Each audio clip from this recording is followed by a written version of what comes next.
We welcome you to ESPN College Football on this Tuesday night from Bowling Green, Kentucky. Jordan Davis, award-winning country star at a pregame concert before we get set for this Conference USA matchup with the undefeated Liberty Flames getting set to take on the Western Kentucky Hilltoppers. Big Red, mascot, making his entrance here tonight. And a blackout tonight for the WKU fans as we take a look at the standings. Liberty's in first place in the league. Jacksonville State in second after beating Western Kentucky last week.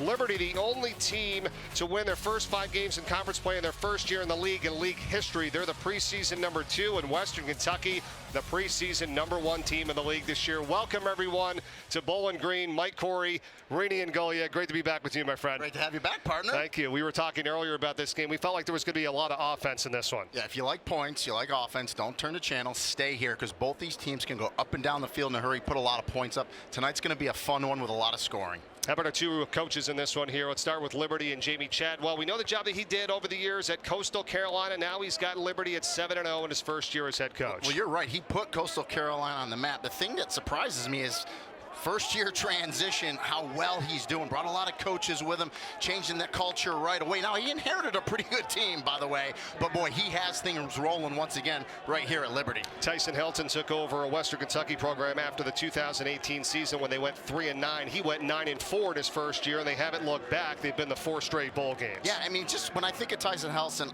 I think of consistency. I think of the brand that he's growing here at Western Kentucky, doing a phenomenal job. But this is a big one for them tonight. It really is. Back onto the offensive discussion here. Let's start with Liberty. They're the number 2 rushing team in the entire nation. How are they doing that? Well, triple option attack. They did it at Coastal Carolina. They'll throw the ball down the field as well. Vertical attack with the throwing of Salter. But they'll also run the ball with Quentin Cooley. Now, Cooley's kind of an old school running back where they'll give him the ball 25, 26 times a game. You see that midline run, but Salter gets on the perimeter. He can hurt you with his feet, and again, has all the arm talent and strength to go vertical down the field. So it's a tough offense to match up against. Western Kentucky's going to have to put another defender in the box to stop that run. And they're really going to have to step up their defense here tonight. It's unique the way they look at it. They say they want 9 knockouts per game. What are they talking about, So Rainey? great conversation with defensive coordinator Tyson Summers for Western Kentucky. So 9 times a game, they want to either get a 4th down stop, a takeaway, force a punt, and at the very least a field goal attempt on the offense. They feel if they can do that 9 times during the game, they'll be in a good position to win. Again, they're going to have to walk some safeties up into the box tonight, though, to slow down this Liberty rushing attack. All right, and the fans making their way back to the stadium after that pregame concert here tonight. Western Kentucky won the toss, and they want to receive to start this game. And it's going to be Max Morgan to kick off here for Liberty. And you got Elijah Young back deep for Western Kentucky. You were down on the field earlier before this game. You were getting a sense of what the Hilltoppers might want to do offensively here tonight. Yeah, it might be, some rumors floating around that maybe Western Kentucky goes a little slower, doesn't go tempo, just tries to grind the clock out because, best defense is keeping the opposing offense off the field. So it'll be interesting tonight to see what Tyson Helton chooses to do offensively.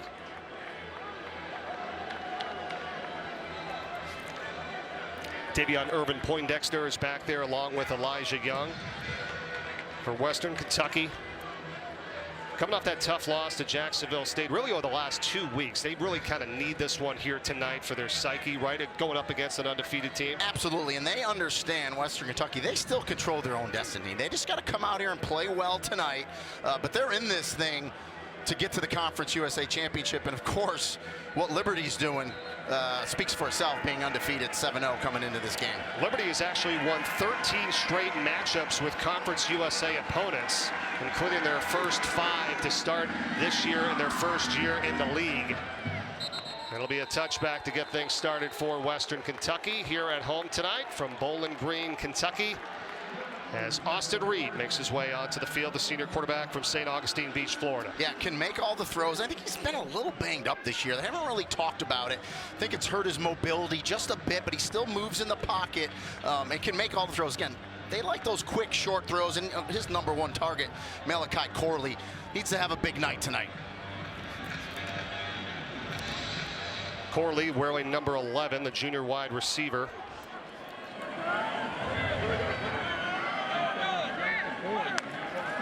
Motion goes Young, and they're going to throw it right out to him in the flat. He's got it, takes a hit initially, and gets up to the 28-yard line to pick up a 3 to get things started for the Hilltoppers. Good high percentage pass to start the game. The thing I like about those quick swing passes, it's an extension of the run game, right? Get it out, get that defense, forcing them to run sideline to sideline. Good opening play on first down. They stack up the wide receivers to each side. 2nd down and 7. Quick pass out to the outside. There's Corley, as you said. They try to set up a screen, and he picks up a couple to the 32. Going to set up a 3rd and 3 for Western Kentucky. Yeah, and I like it, Rick. Stay ahead of the chains. Important to get, open the game and get that first down. You're in a good manageable down and distance here. 3rd and 3 to pick this up. Team leading 44th reception of the season for Corley.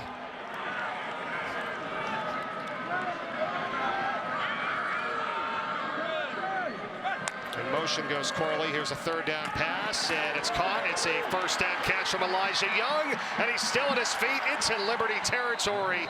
A 1st down and more. That's a pickup of 23 yards. Corey Jones ran him out. Yeah, and it's a good quick pass.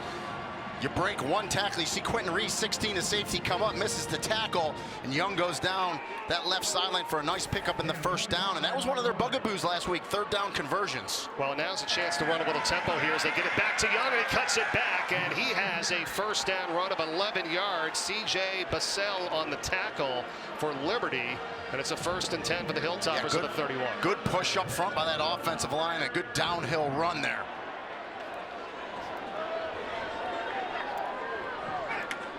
From the shotgun, and the pass out is incomplete. I think they want to try to set up another one of those screens there. Well, a little miscommunication there. I think Delvin Smith was started the block, and Austin Reed was throwing him the ball, so a little miscommunication.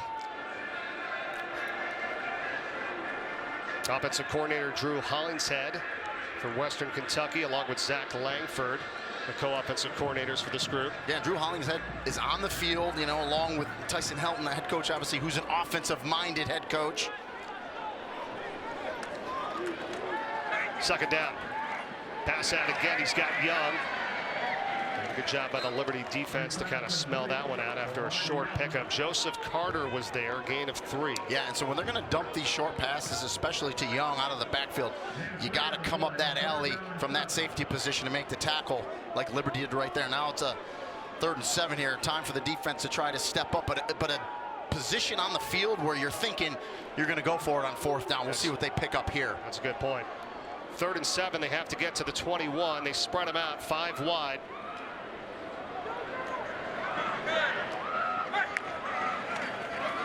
Reed guns it on a slam. The catch is made by K.D. Hutchinson.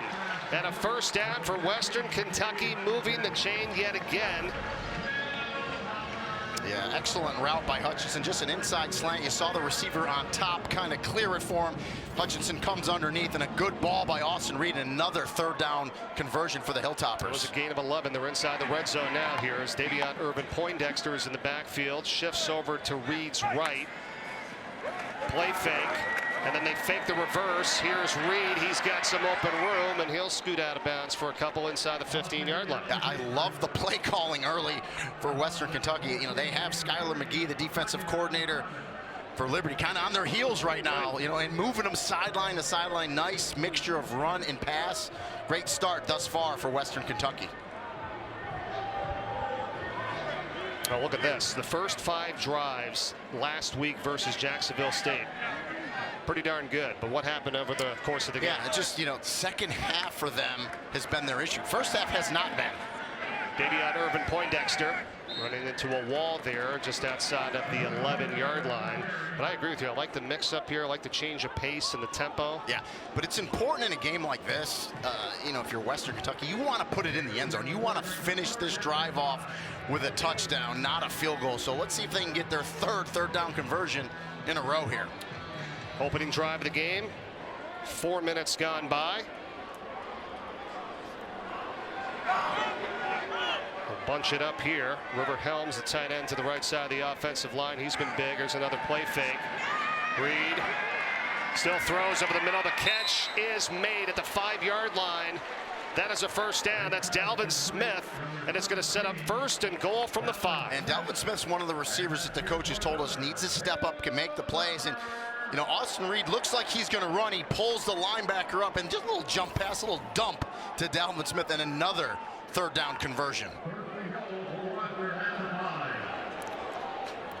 Smith's going to go out. They're going to bring in Trevor Borland at tight end, get the double tight end set here from the 5-yard line. And of course, because Western Kentucky subbed, Liberty gets the opportunity to sub. That's why the referees held it up. This is the 11th play of the drive coming up. The pass out is caught by River Helms, but they're all over it. Good tackle that time made by Preston Hodge. That's a loss of 1. They know that because Helms has 2 receiving touchdowns on the season from the tight end spot. Yeah, and it was a nice tackle by Hodge. Good job. He plays the star position for Liberty. 24 comes off, reads that right away, and makes a nice tackle in the open field. What are you thinking here on 2nd down and goal? Yeah, I like what they're doing, moving them sideline to sideline. I would look for Corley, Malachi Corley, number 11 in the slot. Looks like he's matched up with man coverage.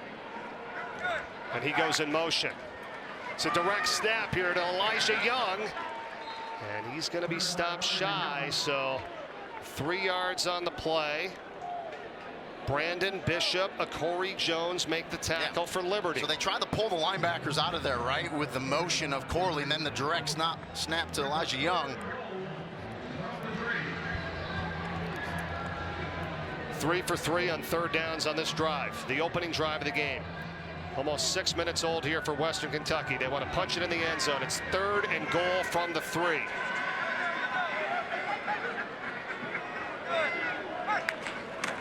Reed on the slant. The catch is made by Malachi Corley for the touchdown.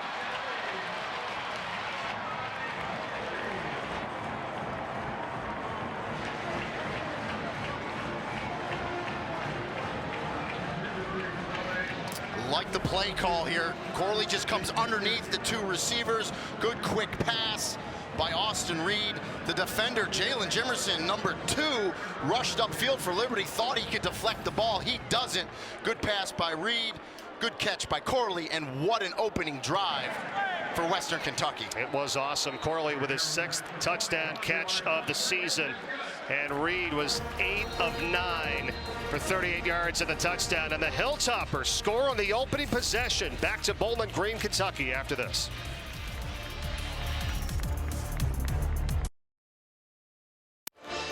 Opening drive for the touchdown by Western Kentucky here tonight, taking up 6 minutes and 5 seconds to begin this one from Bowling Green, Kentucky. Big Red. How about it, Rini? 13 plays, 75 yards. 5 different receivers did Austin Reed hit. And how about this? 4 for 4 on 3rd downs, as you see on the graphic. That's been one of their issues this year. They're 107th in the nation, 3rd down conversions for the season, 35%. 4 for 4 on that opening drive, pretty good. Spreading it around and doing a nice job of changing up the pace as well. Corey Munson will kick off here.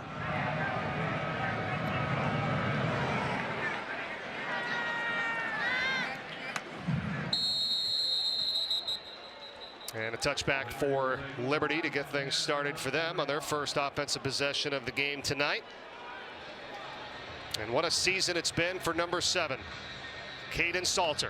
I mean, you're throwing for around 1,500 yards, 16 touchdowns already, and then you run the ball for about 500 yards and another 6 touchdowns. True dual threat. They can do it all. Had 160 rushing yards last week. That was the 2nd most by a quarterback in Liberty school history. And that was to your point earlier in the open about this team being number 2 in the nation in rushing. He is obviously a huge part of that, and so is Quentin Cooley, who takes the first handoff of the game tonight and gets 6 yards. And Cooley's he's got that great build for a running back. Not super tall, about 5'7", 210 pounds, big lower body, great balance, and just kind of gets behind that big offensive line that averages 320 pounds. Push forward, it doesn't look like much. You get up, and it's 6 yards on 1st down.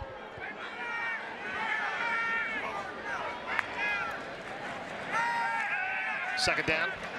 We'll swing it out, and the catch is made by Bedgood, and he's got a first, and a flag comes flying in as well. Aaron Bedgood on the reception, number 82, the senior. Yeah, I think they're going to get number 5, Noah Frith, with a hold on the outside. We'll see if that's who they caught with his hand in the cookie jar, but it's going to nullify a very nice run after the catch by Aaron Bedgood. Ron Hudson is our referee tonight. This Conference USA crew. So now the back judge is talking to the side judge, and when they get these little conversations, they talk about the different angles they had. And we'll see if they pick it up or they're going to stick with the hold.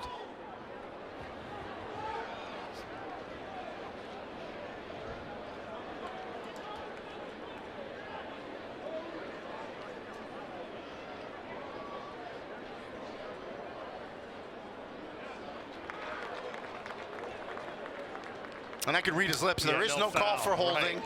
And so, yeah, they talked about it, and they picked up the flag. So it's a pickup of 18 yards. And here we go again.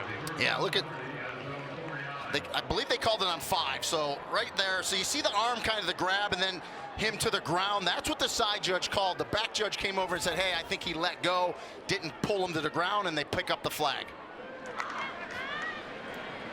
So first down at 10 from their own 49-yard line. It's back to Cooley, and he gets into Western Kentucky territory just before the 45-yard line. Cooley is a great story of someone who's overcome a ton. He grew up in the projects in Wake Forest, North Carolina, had to move and live with his aunt in Bailey, North Carolina. He was very open about his anxiety and depression and the anger that he had faced as a young kid growing up, and he's really turned things around. Gets into high school, plays football, basketball, baseball, track, and good enough to get that football scholarship initially to Wake Forest, where he went before transferring here to Liberty. This pass is incomplete, looking for Aaron Budgood. Yeah, and Budgood just got to look that one in, so don't get confused with the 82. He'll play slot wide receiver, but they line him up in the backfield. He will run the ball as well from that running back position, and that's one you want to stay on schedule. Right? You drop that ball, now you're 3rd and 4. Are you in the 4-down territory here as well, you think? I think so, because I think Jamey Chadwell will be aggressive. So I think, yeah, absolutely. They got 2 downs to pick this up. Cooley to the left of Salter on 3rd down. In motion goes Trayon Sibley. Salter looks right. He throws, catch is made. It's a 1st down. And just inside the 40-yard line is Bentley Hanshaw. Transfer to BYU, and the tight end picks up 8, and the drive continues. Yeah, and Hanshaw's been a really good tight end, receiving tight end especially. 6'4", 245, runs a nice route, knows where the sticks are, knows where he needs to get.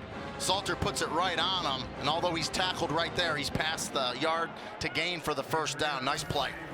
We had talked about Austin Reed, quarterback for Western Kentucky, and finding 5 different receivers on offense for his group. This Liberty team has got so many weapons as well, and they get it back out to Budgood, and he's inside the 30. 1st down, close to the 20-yard line.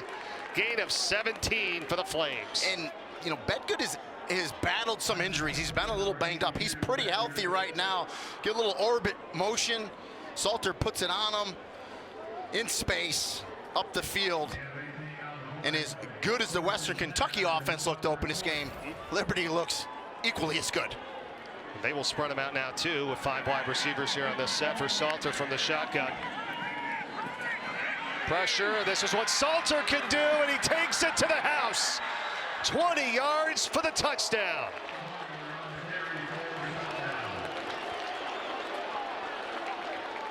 And that's how you answer. Now, that was a called quarterback draw. There was some pressure from the outside which slowed Salter up, but how I know it was a quarterback draw, watch 53, Jordan White, the center. He's out in front, lead blocking, and they run it so well, he doesn't even have anyone to hit. 7th rushing touchdown of the season for Kaidon Salter. He's over 500 yards rushing for the campaign, and they take it 75 yards down the field on their opening drive, the Liberty Flames, and we're tied at 7. Western Kentucky starts out excellent. Liberty says, my turn now. Down the field they go. Salter with the score. We're tied at 7 here in Bowling Green, Kentucky.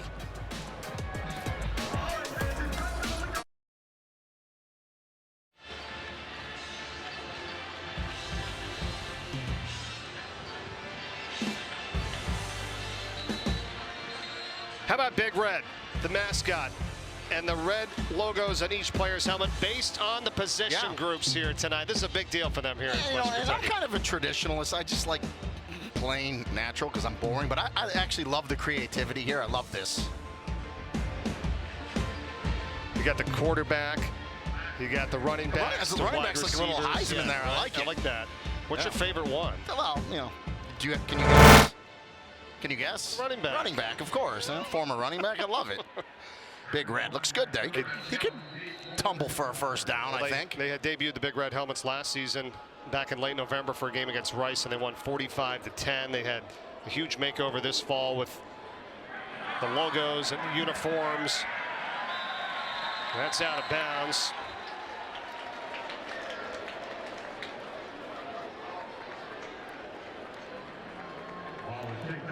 Good field position here for Western Kentucky to start this second drive.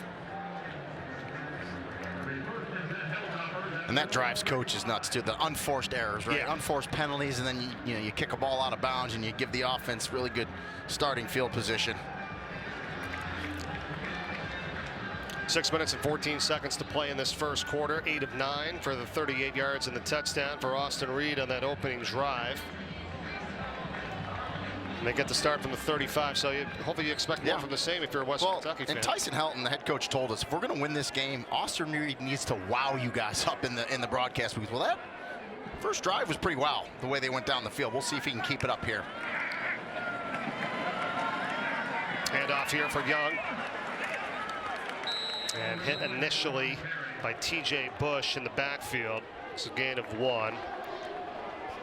Checking it was Irvin Poindexter that time for Western Kentucky. And he had Austin Reed coming from Division II in West Florida, then making the jump here. Yeah, and he's done a nice job and had obviously a great career at Division II and transitions here and really hasn't missed a beat. It's Marquise Stepp now in the backfield for the Hilltoppers. The pass is deflected and nearly intercepted. Almost picked off by Tyron Dupree. It was tipped by TJ Bush. And TJ Bush, 23, he's a true freshman. Watch him on the outside. If you can't get to the quarterback, time it up, get those arms up there. Does a nice job deflecting it and almost picked off. So now 3rd down and 9. Yeah, 15 INTs this year by Liberty, leads the nation. I mean, they're ball hawks when it comes to intercepting the football. Reed with time over the middle. The catch is made, and Easton Messer's got it. And a first down up close to midfield. First catch of the night for him. It's a gain of 13. Yeah, so 3rd and long. Liberty doesn't send pressure. They only rush 3. Exceptional job up front by Western Kentucky picking it up, and just a little underneath route by Messer. Good job by Reed, and they pick up the first down. And they move quickly. They go once again back out to him as well, and he makes 2 in a row here. It's a gain of 4. A nice job in some of those slants and crossing routes here early on. Austin Reed is really good at recognizing what the defense is doing, what they're trying to do to him, and quick passes, spreading it around. And again, those quick passes, especially on first down, again, extension of the running game. You know, you pick 3, 4, 5 yards up on first down, keeps you ahead of the chains. That's exactly where you want to be with this offense. That is 6 different receivers now that have caught a pass from Austin Reed in this game for Western Kentucky. In motion goes the tight end Borland. Reed, look out, pressure from the backside, and has to get rid of it. He felt it that time. It was coming from C.J. Bassell Jr., the sophomore defensive end. And you know, and he felt it, and then he kind of glanced and saw it and knew, okay, no one's open. I'm outside the pocket. Let me throw this thing away. Just get it past the line of scrimmage, out of bounds. Good job by Austin Reed. Nice rush by C.J. Bassell there. Off the edge, plays like the joker position. That's kind of a rush defensive end. Will drop every once in a while.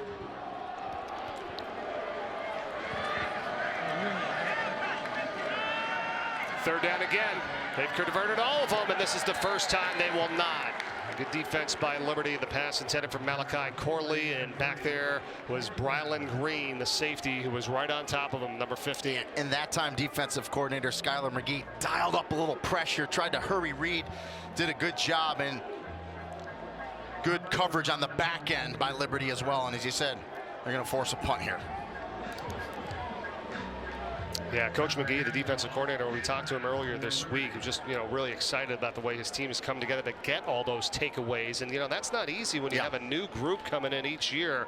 The amount of transfers that both of these two teams have, it's over 50. And they've given up some yardage, but they've been very opportunistic in their opportunities to get those takeaways. Punt lands inside the 10, 39 yards on the kick. It'll be Liberty ball when we return. Final Saturday in October, we got a great ABC college football triple header for you. Starts Florida State and Wake Forest at noon Eastern, then BYU and number 7 Texas, and we'll cap it off at our nightcap. Colorado, Coach Prime, and number 23 UCLA. That balanced rushing attack, stingy defense. That's coming up at 7:30 on Saturday on ABC. What a lineup we've got here. Can't believe we're already at the end of October. And there's your Florida State Seminoles. You and I spent many of Saturdays in Memphis, Tennessee. We knew how great he was, and look, he's doing it now at Florida State. I'm just glad they had the patience to give him a few years, and now it's paying off. Yes, it is, in a big way. Could be challenging for a championship. As Liberty gets back going again on offense from inside their own 10-yard line, and Cooley runs for a gain of 7. Now, how about that first drive of the 75 yards? Salter accounted for 64 of them, 3 explosive plays. Pretty good start offensively. And how about this stat here? The only undefeated FBS team right now that's not ranked in the top 25. They're second in the receiving votes category, so if you will, 27 right now for Liberty. And the issue is, Bedgood. Yeah, just short of the first down. But just get back to my point. Issue is they don't have a Power 5 on their roster or on their schedule this year, and I think a lot of people are holding that against them. Of course, it has nothing to do with Jamey Chadwell. The schedule's already set when he takes over, but that's what a lot of people are holding against them. But they don't care. They just want to win games one at a time, get to the Conference USA championship. By the way, first time they've been in a conference, it means a lot to them. Absolutely. 3rd and 1. Cooley, and he's not going to get it. 4th down. Good job by Western Kentucky up front. Yeah, tremendous job by that defensive line. They got some movement. 51, Devin Lynch, who played excellent last week. Only a 2nd career start. He shoots underneath from that linebacker position, gets that TFL, and now Jamey Chadwell leaving the offense out there. Yeah, what are we doing here? Gutsy early. From their own 17-yard line. Salter takes a step. He's got it. And he's going to dive forward for the first down. Hello. You don't see that much, and I guarantee you the analytics here about the analytics, I'm pretty sure the book's not telling Jamey Chadwell to go for it there. You know, I thought he handed it to Cooley on the zone read, which would have been perfect. Instead, he pulls it, takes it around left edge, and then he knows situational awareness. He needs to put his shoulder down with his 200-pound frame and make sure he picks up that extra yard to keep the drive alive. Yeah, that was Anthony Johnson Jr. that made the tackle and could not quite bring him down before he was able to lunge for the first down. Now they're bringing down Cooley again in the backfield, so they're all over him. And that time it was Tacolve Williams and also Desmond Baker. Yeah, and the safeties need to come up and run support. Williams does it right there from that free safety position. And, you know, defensive coordinator Tyson Summers told us our safeties have to come up and they have to tackle well tonight. That was a huge play early in this game to get that 4th down from your own 17-yard line. Keep this drive alive as Salter guns it out. And the catch is made across the 25-yard line. Bedgood again. He's a few yards shy of the first down. He's going to pick up 6. And Salters does a nice job, right? Scanning the field. Doesn't have what he wants through his progressions. Immediately checks it down to Bedgood. Pick it up to get it a manageable here, 3rd and 3. Now Billy Lucas checks in the backfield. Former NEC Rookie of the Year in 2021 from Duquesne.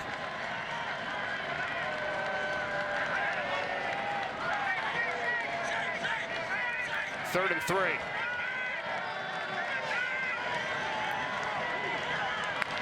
See if Western Kentucky brings some pressure. The pass quickly out. It's broken up. Incomplete. And it was Desmond Baker again that got his hand on it, and the pass intended for Trayon Sibley. Yeah, excellent break on the ball by Baker to break this up, and this is a little chess match. So Western Kentucky showed like they were going to blitz to the short side of the field. Salter changes the play, comes back to the other way, but then they end up blitzing to the field to put pressure on him, forcing that throw, but Baker does a nice job undercutting that, getting the pass breakup. So Max Morgan kicks it away for Liberty, and the fair catch is called for and made by K.D. Hutchinson. Just inside his 40-yard line, a kick of 37 yards.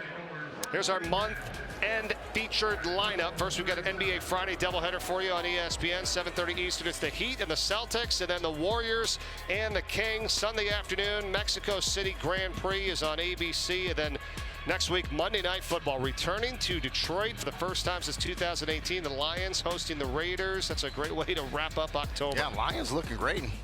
How about basketball season's back already? Man, everything's flying. Well, Lions looking great until last week, but Yeah. you know, they are still a formidable team, that's for sure. Western Kentucky back on offense, and they get it out to Jimmy Holiday. First catch of the night for him. It's a 4-yard gain. Quarter winding down here, 15 seconds and ticking.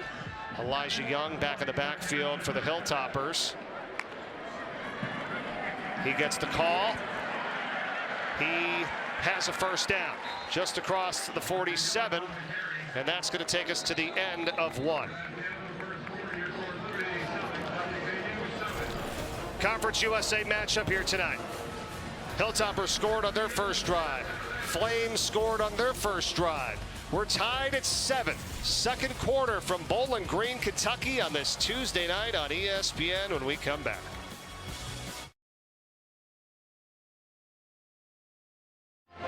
ESPN College Football from Bowling Green, Kentucky. Mike Corey, Rini, and Golia with you tonight. Pretty even game here, 7-7. Both teams touchdown, punt, touchdown, punt. How about the offensive line, though, right now protecting quarterback Austin Reed for Western They've Kentucky? had to shuffle a few guys around. Mark Good is out. He's normally the left tackle. Marshall Jackson, the right tackle. 53 slides the left tackle. Wes Dorsey gets a start.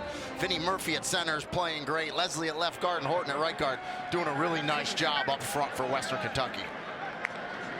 They picked up the first down before the end of the quarter, and now they swing it out to Helms, the tight end, and he has another first down for Western Kentucky. Big gain inside the 40, call it 14, and Tyron Dupree pushed them out. Yeah, and River Helms has been really dependable for them this year. See him just come underneath the formation, out into the flat. You got the 2 wide receivers out blocking. Reed puts it on him, turns it up, and a nice pickup for Western Kentucky. Yeah, really good size and athleticism. You saw him run really well after the catch. Sophomore from Leicester, Alabama at 6'4", 242. Now back to the ground. It's Elijah Young, puts his head down, and he powers his way for a first down. Tackled by Brandon Bishop. Yeah, and you know, Western Kentucky likes to use running back by committee, but make no mistake about it, they really like Elijah Young. Great job there, a little sidestep, a little stiff arm. Takes the big hit at the end, but holds on to the ball and picks up the first down. They had got him out in the last series. You have Davion Irvin Poindexter, then also Marquise Stepp that was in. Now they bring Young back in. He heads to the bench now for Davion Irvin Poindexter. They give it to him, and he goes off the left side, and he's got a first down run. How fitting that we were talking about the offensive line just a few moments ago. Yeah, good job on that left side, and good speed by Irvin Poindexter there. Turns that corner, squares his shoulders up, and goes. 12 on the pickup. Back to him again, and he lost the ball at the end. They're going to say he was down.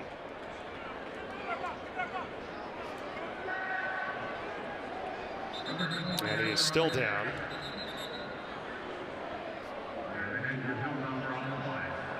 Transfer out of Indiana, the senior. Timeout for an injury to the offensive player. And so they'll attend to him. And we'll step aside. Injury timeout here at Western Kentucky. Saturday, much anticipated boxing match between Tyson Fury and Francis Ngannou from Saudi Arabia. It's on ESPN Plus pay-per-view. Coverage of the main card starts at 2 Eastern, 11 a.m. Pacific. It can be purchased at ESPNplus.com/top-rank. I wouldn't want to tangle with any of those. Definitely not. Either of those guys. No. Keep my distance. Western Kentucky, and they've had some rushing woes for sure this season, but doing much better here tonight. You look at that graphic right there, it says it all. 121st in the nation in rushing, already 71 yards essentially in the first quarter. 7.9 yards per carry as well. Davion Irvin Poindexter walked off under his own power as we had the injury timeout. Now it's Young back in the game. He's taken out by Amarian Williams. It's a gain of 5, and the Hilltoppers here on the doorstep. Yeah, turns that corner. You don't think it's going to be much, but as he turns it, you look up and you're like, all right, 5-6 yards on second down, and gets it here to 3rd and 4. Well, they've been excellent converting on 3rd down here tonight. They're 5 of 6 on 3rd down. We're 5 for their first 5.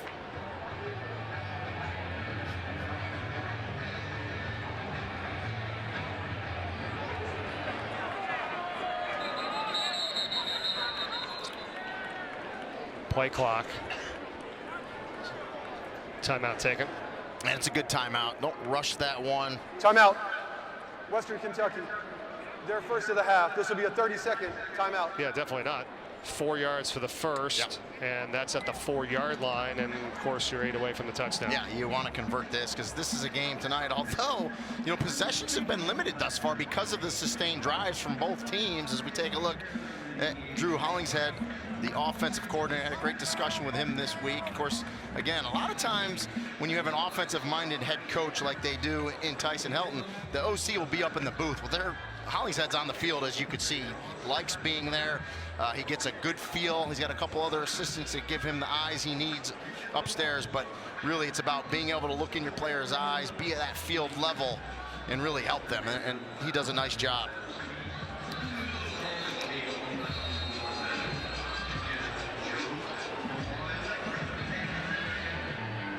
What about on these 3rd downs tonight? It's a good down and distance for them tonight because they've averaged 5.3 yards on these 3rd manageable, so this is right in their wheelhouse there. Young in the backfield. Corley now sets up on the right side of the offensive line. Reed to Young, can't grab it. And I think it was a little bit tipped as well. Yeah, I right? believe it was deflected, and that's one of the things Liberty said. When I asked them points of emphasis coming into the game, they said we need to get our hands up. We feel like we can tip some balls, and that's the second one they knocked down tonight. And if they don't tip that one, I think that's completed. He gets in there for the touchdown. So they go for the field goal here. It's going to end up being a 26-yard attempt for Lucas Carnero. Trey Nutt in the snap. Tom Ellard holds, and the kick is good. So Western Kentucky picks up 3. Early second quarter, they've got a 10-7 lead. We'll be back.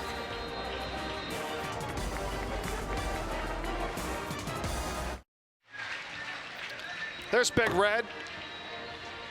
Look at putting the new stickers on. Yeah, the helmets stickers here. on. The 7 different position groups. Does it all. Putting it in the lockers for him. Now, what were you saying that he reminds you of? Well, I'm about to date myself. H&R Puffin stuff. So there's a bunch of young people out there like, what is he talking about? And then there's a bunch of old people say, I know exactly what he's talking about. Yeah, H&R Puffin stuff.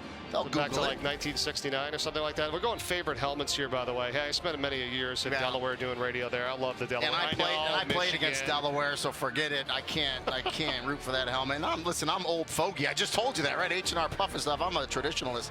Very traditional. The plain white, just the crisp look of Penn State and Alabama and Ohio State. Yeah, I'm sorry. I'm just the way I am. And the Flames have a new helmet, new look here tonight. They've got the Flames. Listen, I'm not against the new fancy helmets, and I love it. I'm just, for me personally, I just give me a helmet and let me go play. Okay. Well, they've come out with a new look here tonight as well.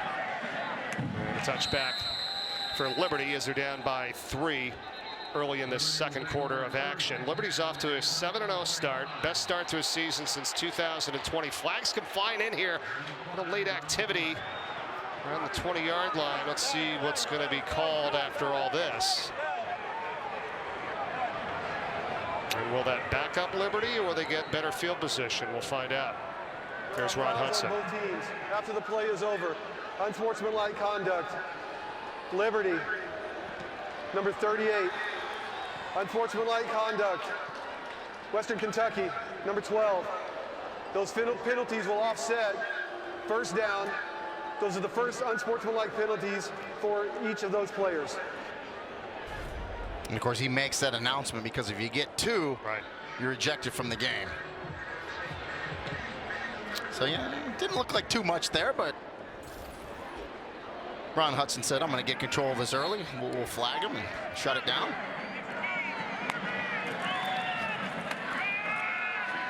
Liberty and Billy Lucas for a gain of 6.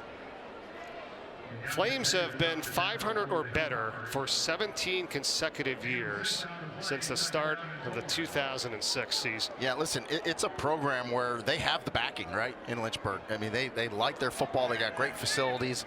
They're excited to be in Conference USA, and they're playing good football. Salter, pressure, he's going to be sacked. What a job by Sebastian Benjamin to get in there, the 5th-year player. Loss of 8. Yeah, and Salter looks like he got to throw that on time. He doesn't. He tucks it, and Benjamin's there for the sack. And you saw Williams, TK Williams, number 7, almost jump across and deflect it. Salter keeps it, and Benjamin ends up finishing him off.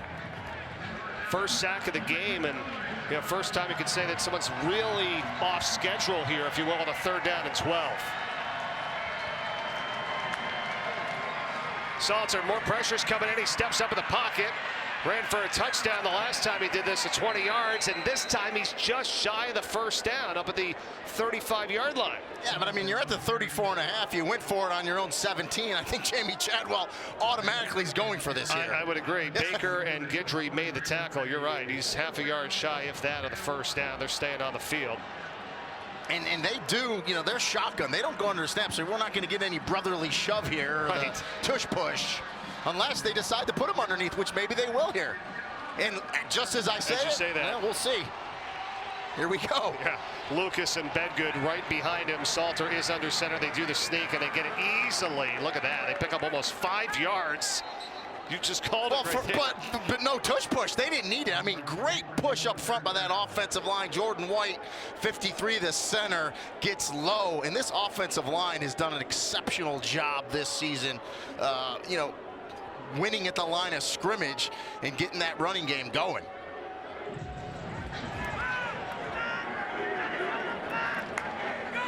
From the 39, back to Lucas, and pretty good run there as he gets close to 5. Deontay McCray in the tackle. And, the offensive line coach is Bill Durkin, former teammate of mine at UMass, was an All-American guard in the early 90s and played the position. Just a good offensive line coach, and these players really respond to him. They're playing hard this year, and the offensive line averages 320 pounds. Bill's about 350 right now coaching, so they listen to him. It's Lucas again, and he's going to be about a yard shy of the 1st down. McCray again on the tackle. And you know how you're confident in your offensive line play is when the head coach goes for it at his own 17 and his own 34-yard line, right, and runs it both times. He was there with Chadwell back at Coastal Carolina 9 years. For a long time, 9 years when at he was an Coastal. assistant, right? Then Chadwell becomes the head coach, keeps him on the staff. The continuity, it's been awesome. He went from what, running backs coach to the back in the day, line? back to where he belongs, right. Offensive line. 3rd and 1 here for Liberty at their own 48. Salter, option, out to Cooley, and he is tackled down. It's going to be close. Rayshon Hodge, he's short. Just shy of the 1st down by the spot. The near official here. Yep, he's just shy of the 49-yard line. Yeah, tremendous job by Hodge, 23 to come up, get low. Cooley tried to roll off him, and they actually moved it back a little bit, so he's almost a full yard short. Again, no matter if you're Liberty, right? They're already 2 for 2 on 4th down in this game. Timeout for an injured player for Western Kentucky. It's Colvey Williams, who's been very active tonight from his free safety position. He's been coming up in run support, so that's a great sign for Western Kentucky that he's up and walking off the field in his own power. He spent a lot of time back to Bill Durkin for a moment last night with this team. I mean, just think about keeping this staff together and how much that helps teams, and then moving to a new program. And Liberty had to move some guys around.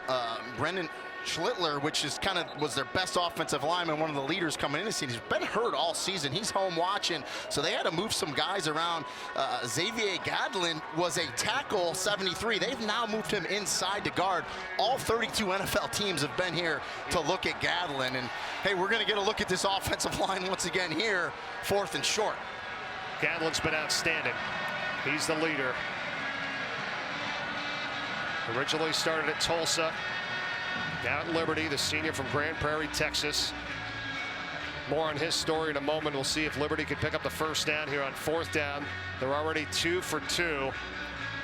Gadlin at that right guard position. Yeah, and if you're Western Kentucky, you got to shoot the gaps, right? You got to get in there. You got to get penetration. This is all about winning at the line of scrimmage. Thinking the same thing here that we just saw. What do you think? Yeah, and I think Chadwell's making sure. And remember, in college football, every play is reviewed. Whether they stop it or not, replay is looking at every play. So they definitely looked at the spot. They got it right, and here we go, 4th down.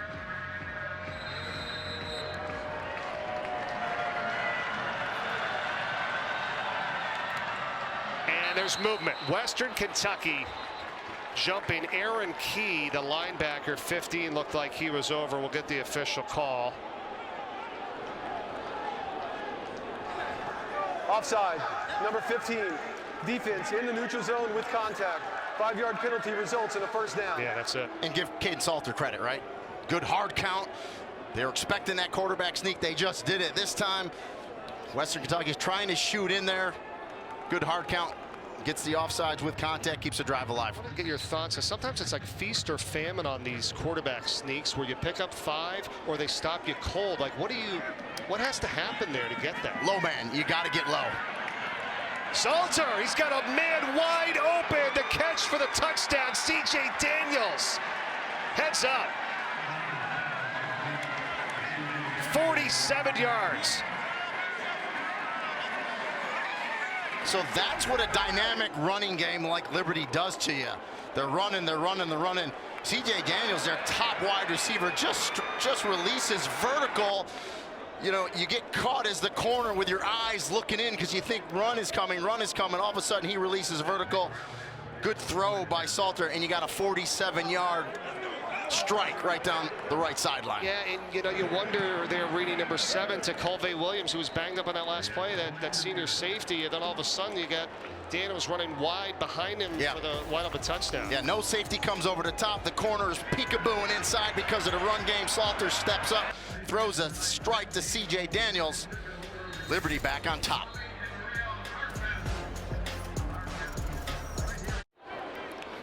(14-10) now. Liberty leads Western Kentucky with 8:32 to play in the second quarter. Yeah, and when you run the ball, right, you establish a run, then you can get some big plays. Take a look at Liberty's playmakers, C.J. Daniels, Trayon Sibley. How about 96 explosive plays for the Flames this year? Second best in the FBS, but they may be first in the FBS coming out of this one tonight because they've got a few already tonight. That is huge, approaching 100 on the season. Pretty impressive. And C.J. Daniels, a guy who's been through a ton. His mom, Natalie Beavers, who had epilepsy at age 5, has dealt with it for over 40 years and had a seizure while driving. They had a nanny in the car who had grabbed the wheel and essentially saved both of their lives. And then CJ's mom, Natalie, started a nonprofit organization called Angels of Epilepsy, and CJ's actually the VP, helps her out, and they say it's turned their life around. And it's a great story for the junior wide receiver for Liberty, who just caught the last touchdown. Yeah, great to see that, making a difference big time. It's nice. 3 possessions for Liberty, 2 75-yard touchdown drives. Not too bad. We'll see if Western Kentucky can respond here from the 25-yard line as Stepp gets the carry. And Western Kentucky has not had an issue moving the ball.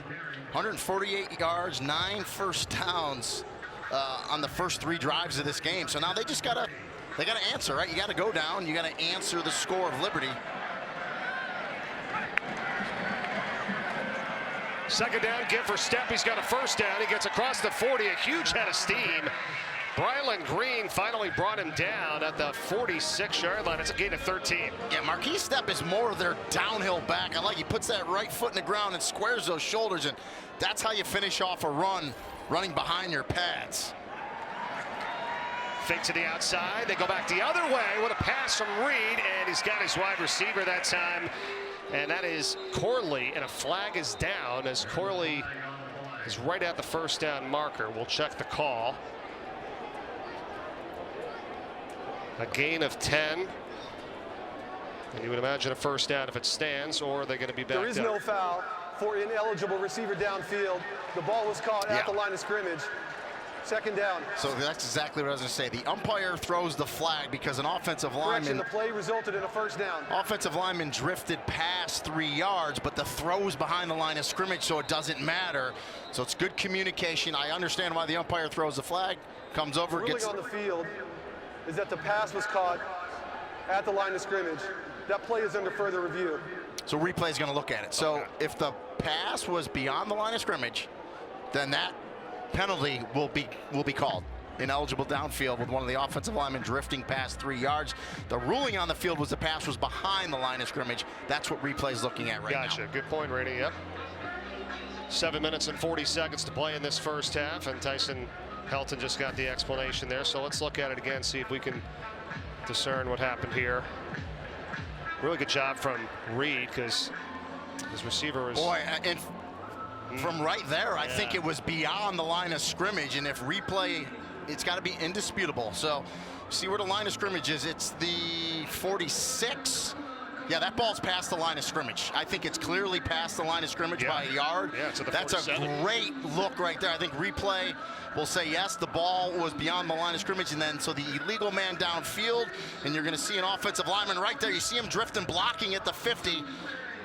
He's more than 3 yards down the field. That's the call. That will now be put into place because they're going to rule that that pass was downfield.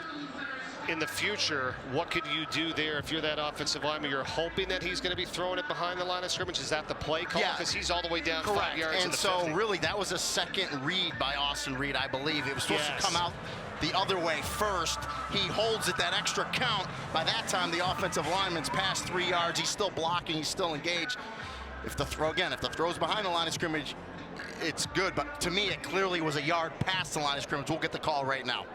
After review, it was determined the pass did cross the line of scrimmage. Therefore, ineligible receiver downfield, number 78 offense, 5 yard penalty, first down. Yeah, it's the right call. You were all over it, Rennie, and I think you're right. He wanted to kind of get that out quickly to the right side, but that receiver was totally covered, so he had to go back to the left. And a matter of fact, he went back to the other side, and he actually threw the ball right by the head of Preston Hodge, number 24. I couldn't believe he didn't knock it down, but took a couple seconds, but they sorted out, and they got it right, which is the most important thing. Yep. And they got Western Kentucky backed up a little bit here for kind of one of the first times tonight, although it's still first down. It's 1st and 15, and Davion Irvin Poindexter is back in at running back to the right of Reed.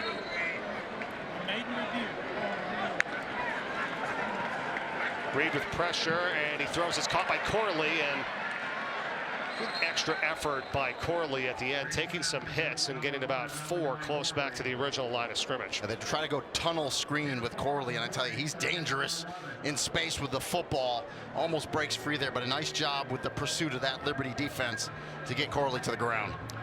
Corley has over 2,600 receiving yards coming into this game tonight, which is 4th all-time in Western Kentucky history.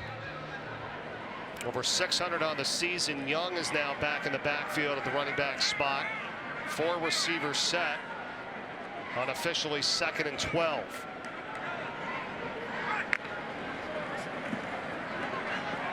Reed. Outside catch made again, this time by Smith.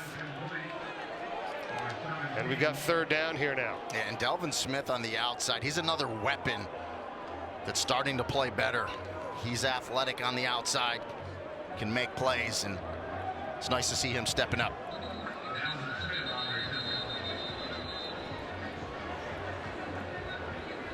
The previous play is under review for potential targeting. So here we go. The dreaded targeting replay. Saw something they didn't like, so we'll get a look at it as well and see if we can dissect this one as well. So no flag was thrown on the field. Replay can create this foul. Right. They believe they see what could possibly be targeted, and we'll see it as well. So you see, you see Tyron Dupree. 35 Dupree. Now remember, so Smith is not defenseless because he's running with the ball. So the only way you're going to get targeting is crown of the helmet. So they redefined the crown to be the tip top of the head, and it did look like Dupree dipped his head. Now you need to have an indicator. So you got the crown of helmet, you got a forceful thrust or a lunge, and it looks like you have it. Now remember, folks, that rule is put in there as much for the defensive player as the offensive player. You need to see what you're hitting and protect the defensive player too. And you know, people say this all the time. It drives me nuts. Helmet to helmet. There's no such thing. Crown of the helmet. It doesn't matter where you hit the player with the crown of the helmet. You could hit him on the knee with it. You can never use the crown of the helmet if there's an indicator there. And to me, it looks like Dupree here, right here. You get a little lunge, heads down. It looked like he tried to get it up at that last second, but it looked like he got him in the chest. So we'll see what replay does here. After review, it was determined that number 35 on the defense, personal foul, targeting with the crown of the helmet. Number 35 is disqualified from the game. 15-yard penalty from the end of the run, automatic first down. And that's really a big play because Tyron Dupree is not only the leader of the defense, he's an overall leader for this team. Very vocal. Now they changed the rules. He can stay on the sideline. He doesn't have to go in the locker room.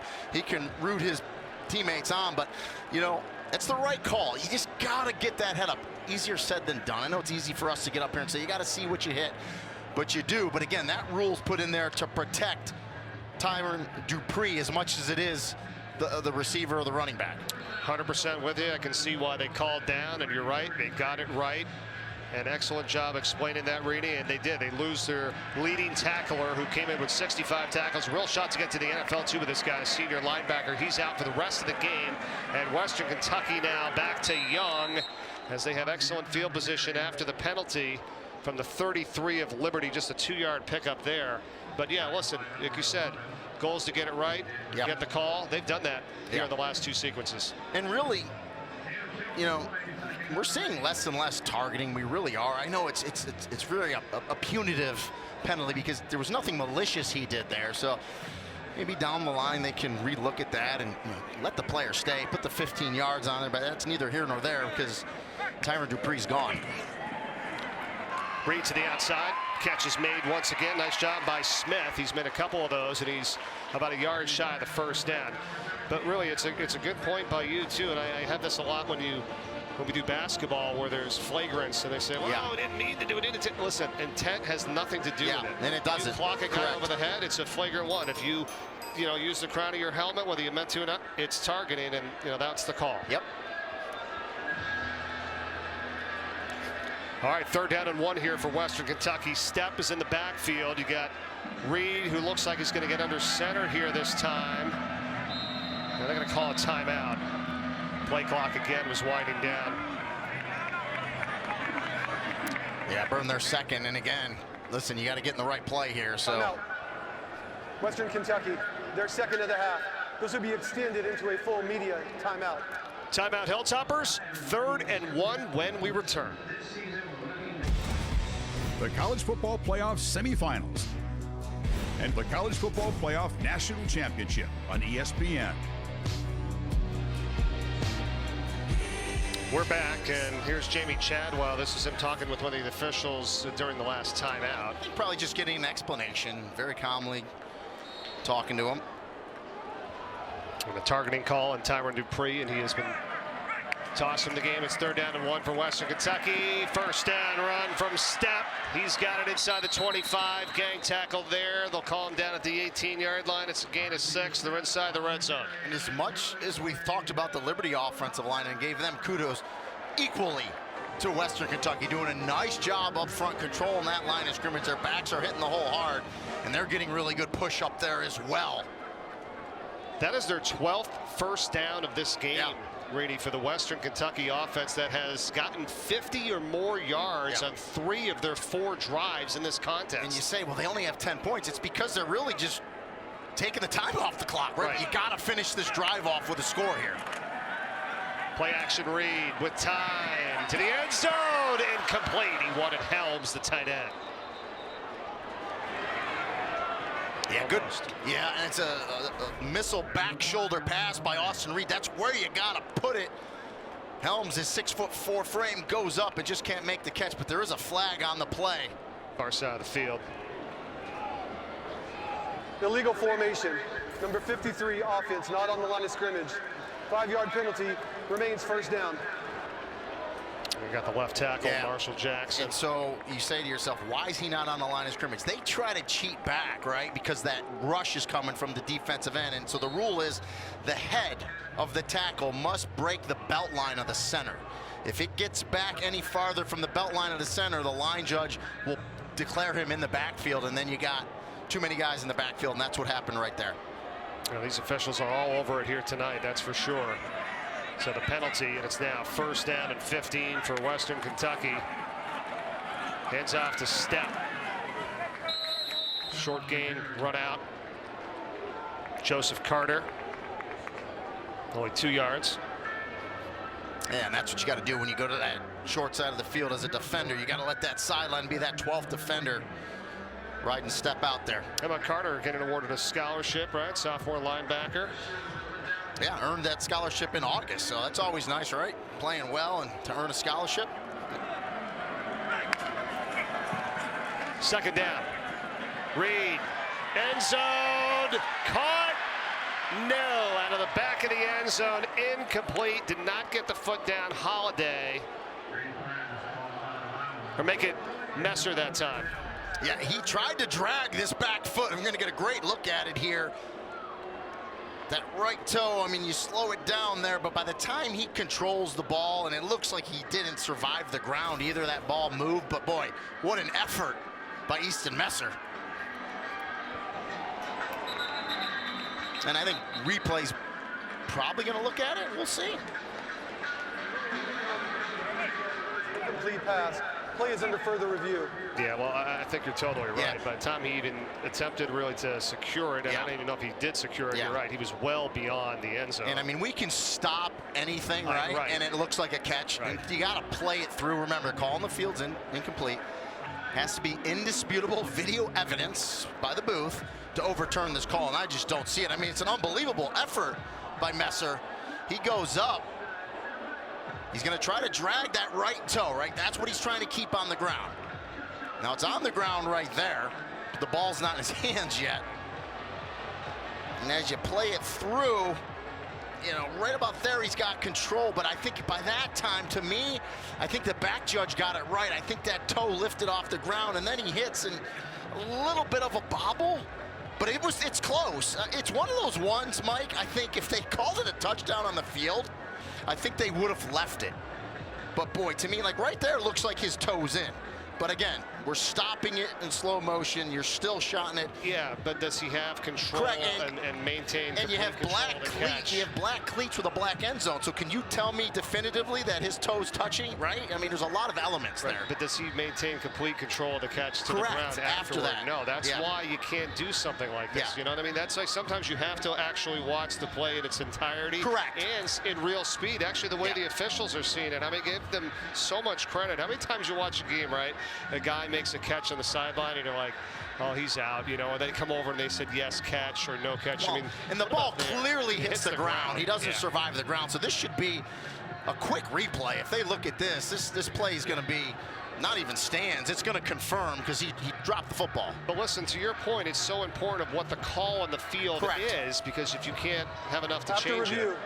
the ruling on the field of an incomplete pass stands. Yeah, I think they could have confirmed it because he didn't survive the ground, but doesn't matter. I mean, the play, they got it right.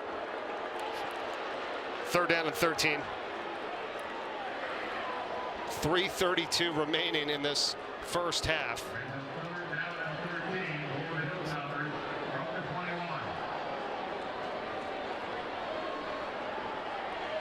Field goal from this spot is 38 yards. 75% on third down in this game is Western Kentucky. They keep it on the ground to Young.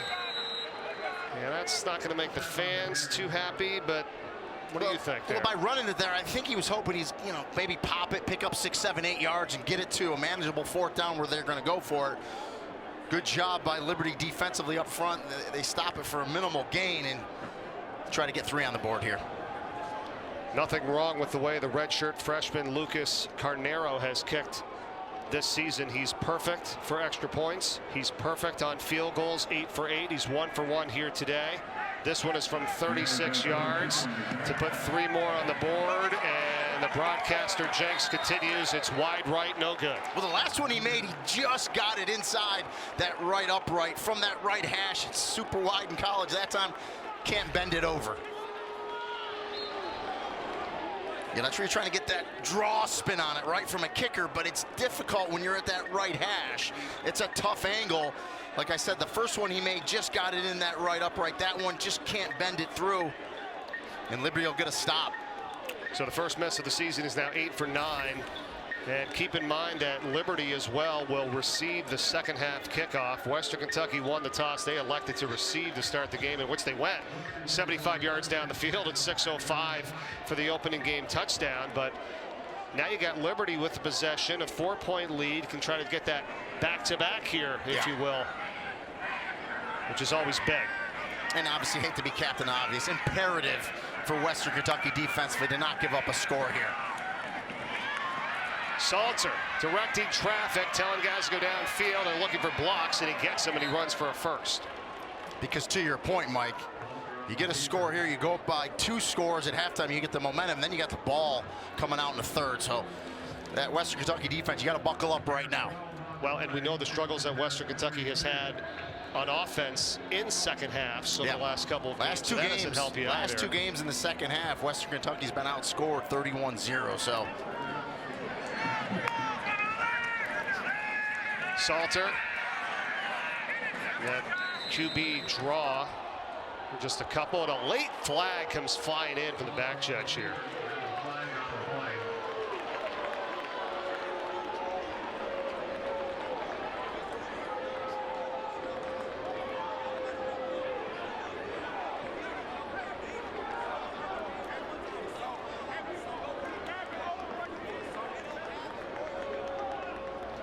Two minutes and 17 seconds before halftime. There is no foul on the play. Second down. So we've seen them pick up a couple flags today. So, well, I like that they discuss it. Yeah. They come over, hey, what do we got? Let's get it right. They really have done a nice job tonight. Every official, the back judge, the line judge, headline judge, umpire, they all have different angles, right? Right. So I like the fact that you communicate. And Salter, the quarterback, has been the team's leading rusher tonight with 45 yards on the ground. He does it again as he fakes it to Cooley. A flag is down in the backfield, however, as he gets to the Western Kentucky 41-yard line, and indications are that it's not going to stand. We're going to find out. It's a 24-yard gain if it does, but flag back at the 37. Holding, number 83, offense, 10-yard penalty, remains second down. That was Austin Henderson. I remember he had that really good block on that 4th down when they were at the road 17-yard line. Remember that allowed Salter to get that first down, and this time he got called for holding. yeah, he's pleading his case saying he didn't do it, and that's a big run that gets nullified. You're going to see right side of the screen. He releases, he's arcing right there, 83. Come right there, and a great job by the defender to kind of flail his arms and throw him up. That was Desmond Baker, and that's what the referee saw, and he immediately threw the flag. And no reason to hold there, and you can argue he didn't, but Baker did a good job selling it regardless, and it gets called. Listen, that's huge. Instead of a 1st and 10 at the Western Kentucky 41-yard line, it's now 2nd down and 12 at their own 30. With a minute 47 to go, and Liberty, by the way, with all 3 of their timeouts remaining.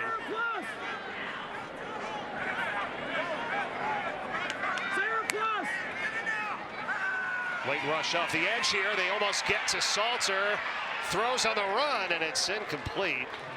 And it was Zakolve Williams that had that pressure that time on Salter that kind of flushed him out. And good to see Williams back in the game. And you have to dial up pressure. And Tyson Summers, the defensive coordinator, knows they need to get at Salter, get him off his spot, make him uncomfortable when he throws, and then also rush him, a controlled rush, right? Because you know he has the ability to run, get there and make tackles, but a big 3rd and 12 for the Western Kentucky defense. Get a stop here.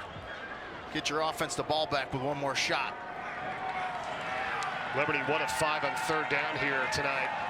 Actually 2 for 2 on 4th down. This is a 3rd and long. Deep drop pass incomplete. From Salter looking for Trayon Sibley.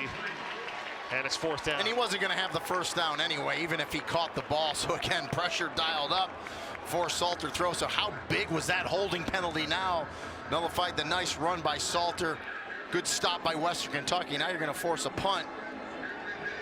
You get good field position here with, you're probably going to get the ball back with about 1 minute and 15, 16 left in the half. Only one timeout, though, for Western Kentucky.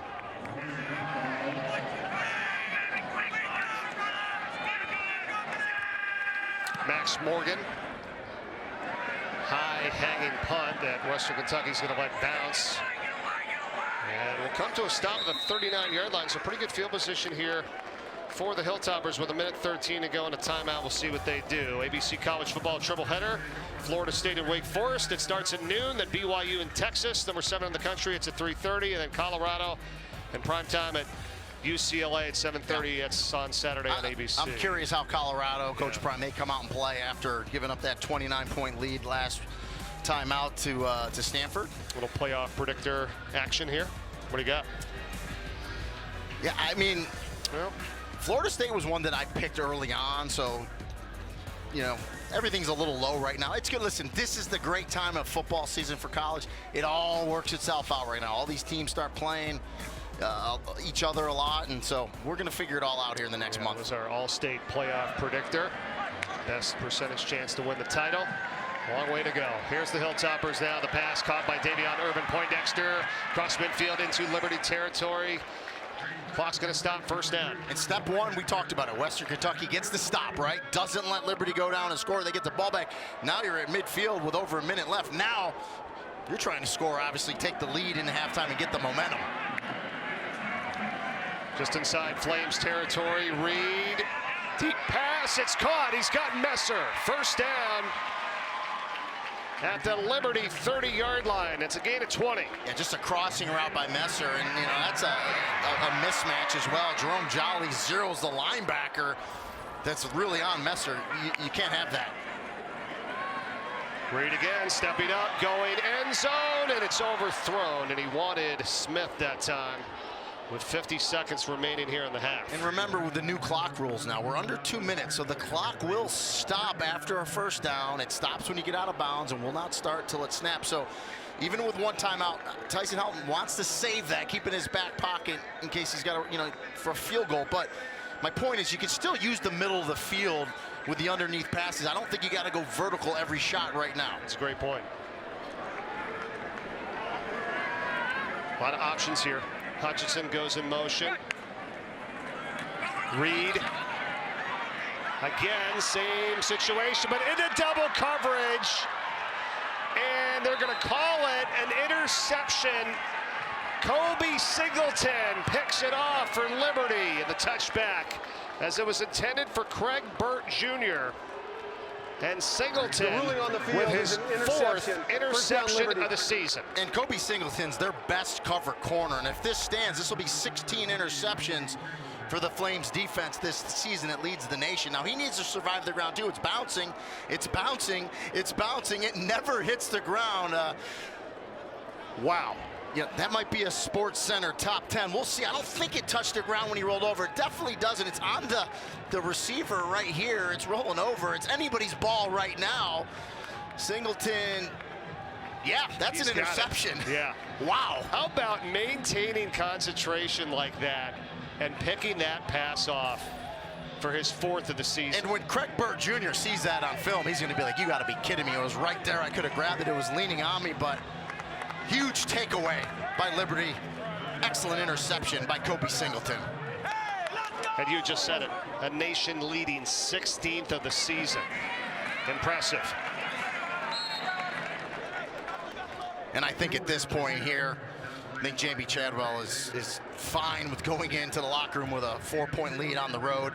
You don't want to take any risks down here. If Cooley might have busted that one, man, he would have thought different, but they're going to take it to the house with a 4-point lead on the road.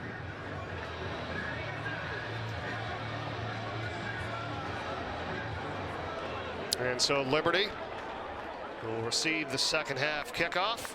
Well, you know, not as many points as I thought we were going to have, but a lot of yardage. These offenses both moved the ball, but they controlled clock, right? So not a lot of possessions, but a fun game. That's the end of the first half.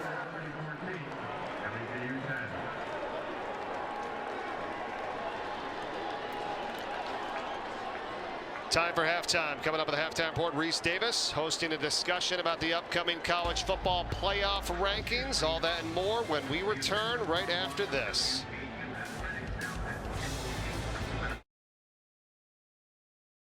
Kentucky here on this Tuesday night, getting set for the start of the second half between the Flames and the Hilltoppers. Mike Corey, Rini and Golia, good to be with you here tonight for this one. 4-point ball game. Flames on top. They'll get the ball to start this second half. But Western Kentucky, a lot going on here tonight. We talked about the helmets, of course, and, you know, we talked to Coach Tyson Helton about this place. It's his 5th year as head coach. They've went to 4 straight bowl games. The brand is growing, right? And so is this campus. As he said, beautiful campus, the location. It's a fun brand of football, and they're making a lot of improvements here too as well. The facility enhancements are on the way, so that's going to be good for them. Yeah, my first time here, first trip here to Bowling Green, Kentucky. As you said, campus was beautiful.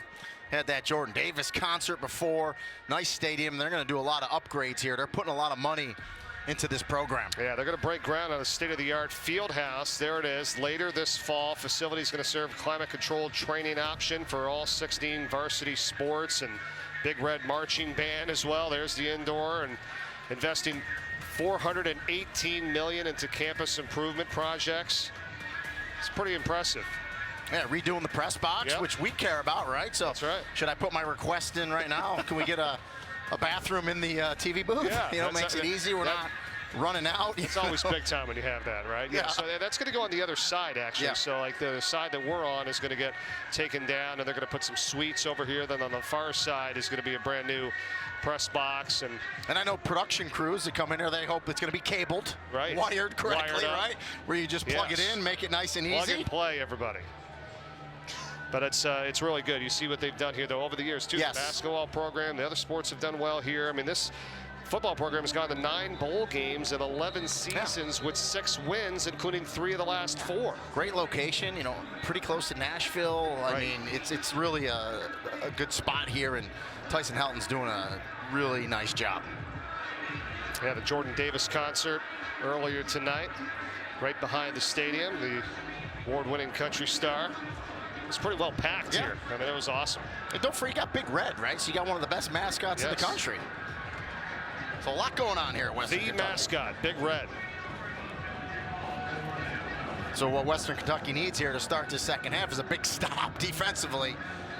You don't want any momentum here for Liberty. Start this second half with points. We'll see what the defense has dialed up here for Western Kentucky.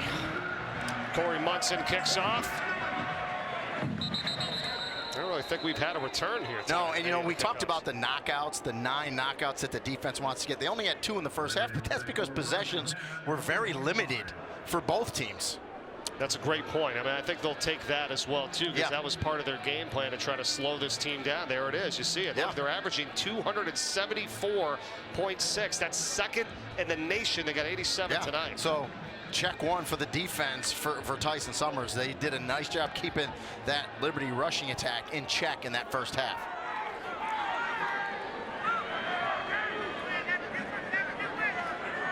First down for the 25 to start the second half here as Salter goes option, and the ball is dropped by Bedgood, and he gets back on top of it. Survives a scare there to begin the second And half. it was for Liberty. interesting talking to defensive coordinator Tyson Timeout on the Summers field as we got an for injured injury player. to the defense. Sebastian Benjamin's down. You know, in scouting Liberty, he told us every time 82 Bedgood is in the formation, we believe they're going to run option. And right here they run option. You see the ball slips out of Salter's hands there as he tries to get it to Bedgood. Bedgood does a good job just jumping on it. Almost disaster for Liberty to start this second half. Yeah, he got banged up there with his teammate Anthony Johnson Jr. Then a helmet. It's good to see him set up there, but you're right about what Summers said, the defensive coordinator for Western Kentucky. He was dialed in on our Zoom call there. We talked to him for a long time. I mean, he was going through every single player, which is great, and all the stuff that he saw on film, to your point about that. And that's huge because that's what you tell your guys. They're looking for that. They smelled it out. They were all over it. They almost got a fumble return. Yeah, that's the chess match, right? That's the game within the game between the coordinators from what they saw on film, what they believe a team's going to do, and they believe, Bedgood is the option back, and we've seen it a couple times tonight. And almost disaster there is Salter, that left-hand option flip doesn't come out of his hand good, hits the ground, and almost a takeaway, almost a knockout to start the second half for Western Kentucky. Well, when you were talking about this earlier tonight, because this Western Kentucky team was not that great this year in rush defense, right? Number 118, giving up over 203 a game. So for this to happen here tonight for Summers and this group, this is a win up to this point. Got to keep it going though here. Second half. Salter finds C.J. Daniels, and they've smelled that one out pretty good as well. Just a gain of 3 yards. Kenyontae Davis on the tackle for Western Kentucky, going to set up a 3rd and 7. Yeah, Hosea Wheeler, 98, was there as well, and that's the problem when you run tunnel screen back into the pressure. Those defensive linemen are drifting right towards the ball, and nice job by the D lineman there to make that play.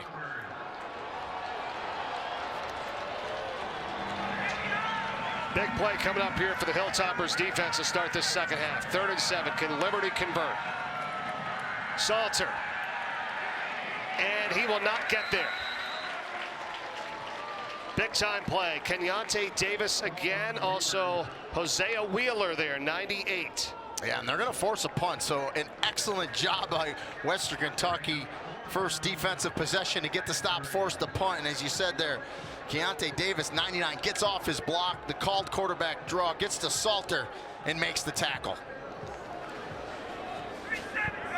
Big knockout for that defense to start this third quarter.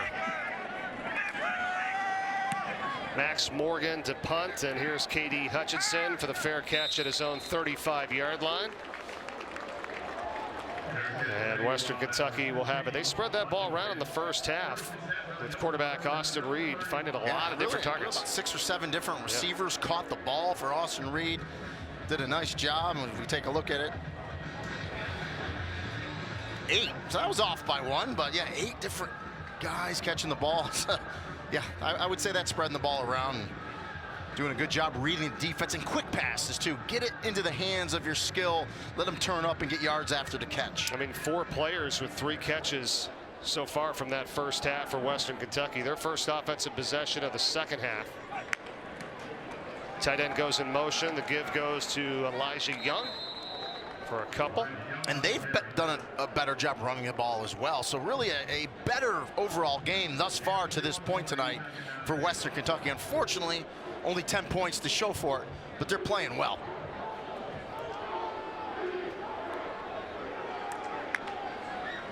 Second down 8. Pass gets out quickly to Corley, who makes the catch, still shy of the first down. It'll be a 3rd and manageable coming up here. You said how important this is game here tonight, right? Liberty's trying to stay undefeated, put themselves in the driver's seat to play for the Conference USA title game. But what about Western Kentucky? They still kind of control their own destiny. Remember, Jacksonville State, who they lost to, isn't eligible for the Conference USA Championship this year. So, you know, Western Kentucky's still sitting in a good position. Obviously, you would love to win this game and knock off Liberty, who's in first place and undefeated. But we got a little ways to go, but they're still in a good position. 3rd and 3. Reed backpedaling. The ball was tipped. He wanted Messer. That had no chance. So although they haven't really gotten to Austin Reed tonight, they've got their hands up. And that was one of the keys that defensive coordinator Skylar McGee said. We got to get our hands up. That's their 3rd tip pass tonight. And again, that's what you're taught. If you can't get there, I mean, good protection up front, but you know you're not going to get, you got to get that big hand up. You see that big right paw get up there by Bryce Dixon, and he knocks it down. That's a 2nd pass breakup of the season for the sophomore nose tackle. You called it. Now here's the punt from Tom Ellard. Ryland Green going to try to return it from his own 11-yard line, and he'll get flung down at the 17. So a 47-yard kick and a 6-yard return. Timeout on the field. And Big Red takes us to timeout here in Hilltopper land. Of NFL Sunday, 10 a.m. Eastern, with the Contact Crew on ESPN, the ESPN app, all the early breaking stories, injury updates, previews of each game right up until kickoff. And then this week for Monday Night Football, we'll be in Detroit. 5-1 Lions hosting the Raiders in a Monday Night Football game on their home turf for the first time since 2018. 8 Eastern, 5 Pacific on ABC, ESPN, ESPN Deportes. And don't forget about Peyton and Eli once again over on ESPN2.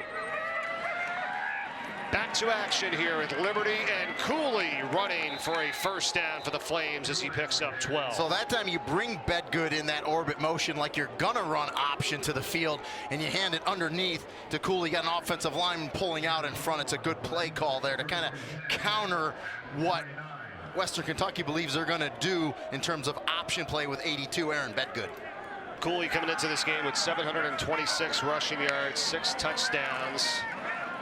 They flip it out to Bedgood on the outside, and he goes down the sideline, takes a big hit out of bounds. But he's been special. Does so many things well for this team. And it's option. I mean, that's what they ran. I mean, Tyson Summers knows it's coming when Bedgood comes in motion. A good flip that time by Caden Salter. I mean, Bedgood takes a big hit at the end, but after a nice run and good stalk blocking on the outside. Love that. CJ Daniels, number 4.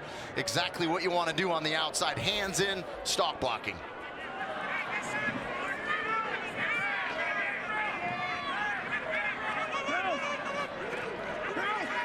So first down for Liberty from their own 46. Back to Cooley. And a good run again as he gets to the Western Kentucky 45-yard line, a yard shy of the first down. Jaden Loving on the tackle.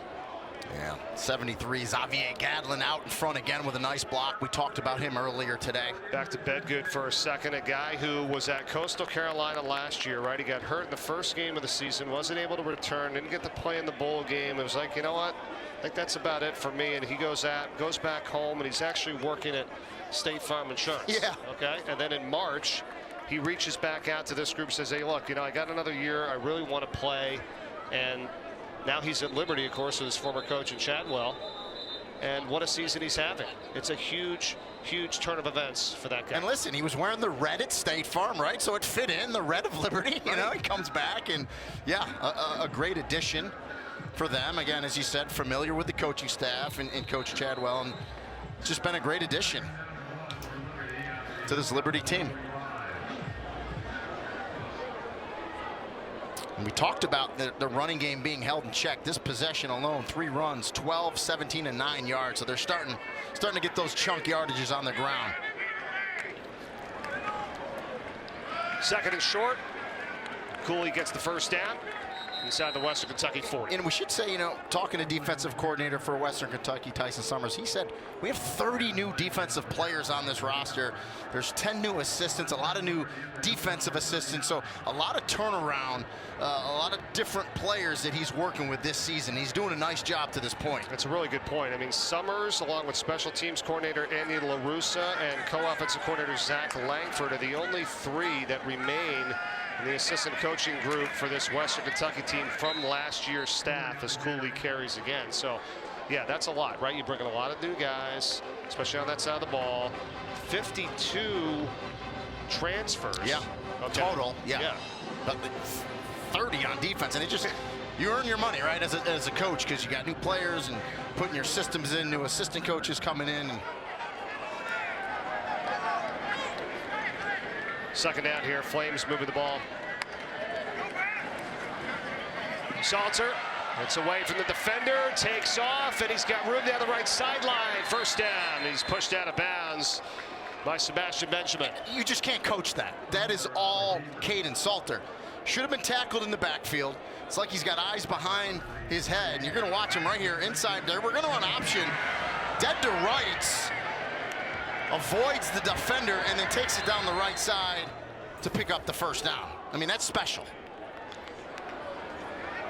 9 carries, 62 yards on the ground for Kaidon Salter tonight, the sophomore quarterback, and now he flips it out there at the last second, and he's got Bedgood,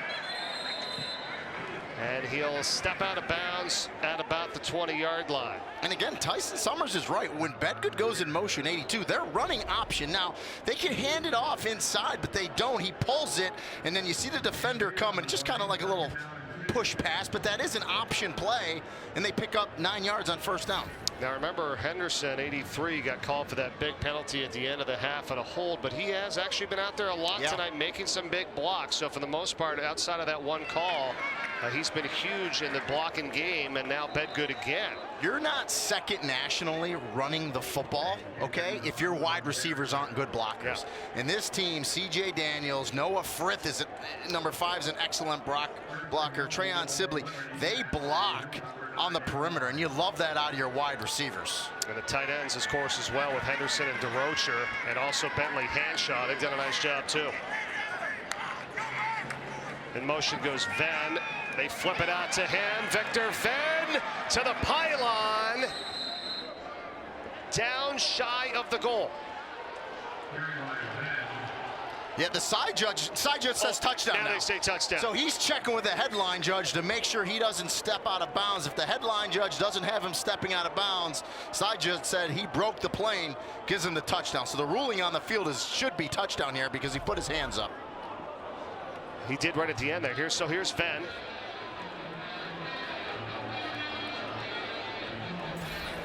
The ruling on the play is a touchdown. Yeah.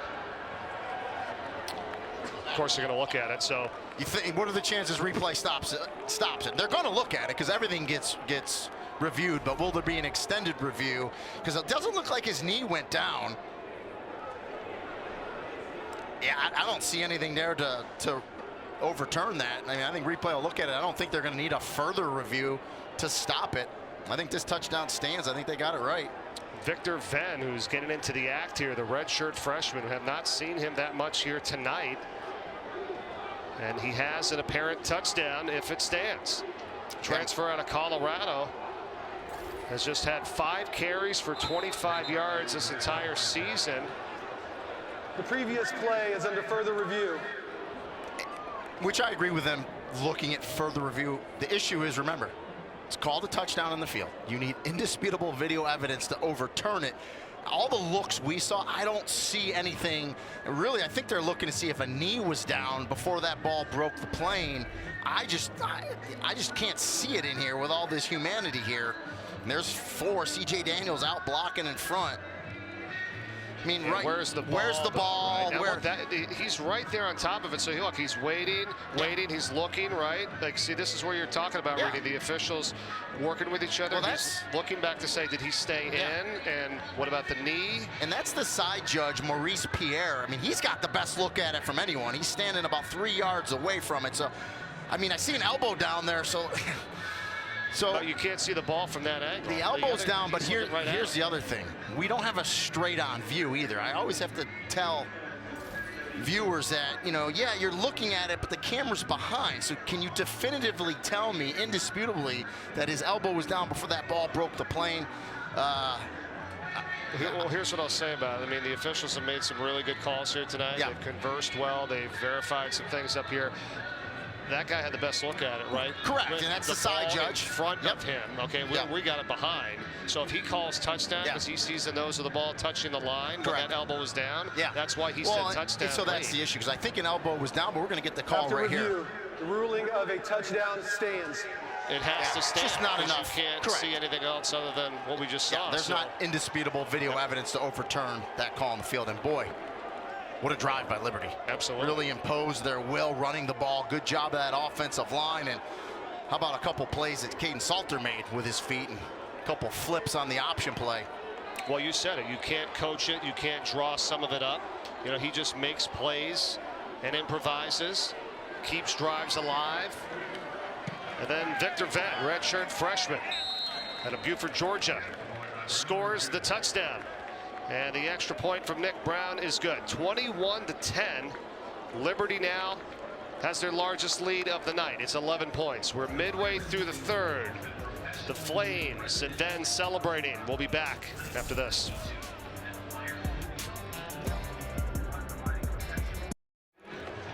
Liberty's on top 21-10. There's Xavier Gadlin, who on the offensive line has been doing an awesome job blocking along with his teammates and helping this rushing attack be number 2 in the nation. What does he do when he's not playing football? He's in the theater.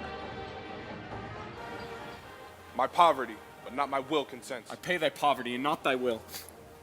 Put this in any liquid thing you will and drink it off. And if you had the strength of 20 men, it would dispatch you straight. There's thy gold.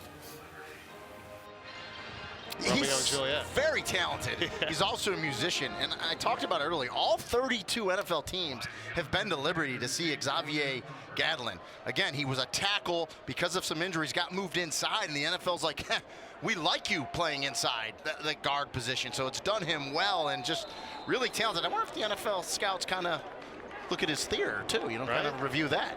Some great talents, that's for sure. Some great shots there. And they did a really awesome feature, Liberty did, on what he's done throughout this. And he said, it's very demanding. Football is also not just physical, like watching tape. And that's kind of like with the theater, too. He said, you're building relationships, gives you a really good perspective. His parents in the stands here, and he says, if you don't have a relationship with someone, you can't help them. And I thought that was great because, you want to be there, you want to understand what someone's going through, and how you can be kind of not only their teammate on the field in football, with them in that theater aspect as well. I mean, they're all part of the mix, right? I mean, he's learning a lot and very talented. Very talented young man, and one of the leaders of that offensive line and this team, and doing a nice job. He had a bright career ahead of him, no matter what he does. Western Kentucky, and it is Reed keeping and diving for the first down. The quarterback has it across the 35-yard line. Yeah, we talk about situational awareness. He knew where he needed to get that first down. And we look at the kind of the second half offense, the struggles that Western Kentucky has had the last couple weeks. Has not been good. And Davion Irvin Poindexter taken down by Joseph Carter for Liberty. I mean, you can't overlook this, right? These are the last 2 games. Here tonight, they went 3 and out on their first drive. Here they are on their second drive. They need something going. Yeah, and it can get mental, right? And you can start thinking about it. So, yeah, you got to put a drive together. It already looks like they're picking their tempo up to try to get them in a little better rhythm here. Down 2 scores to Liberty here in the third quarter.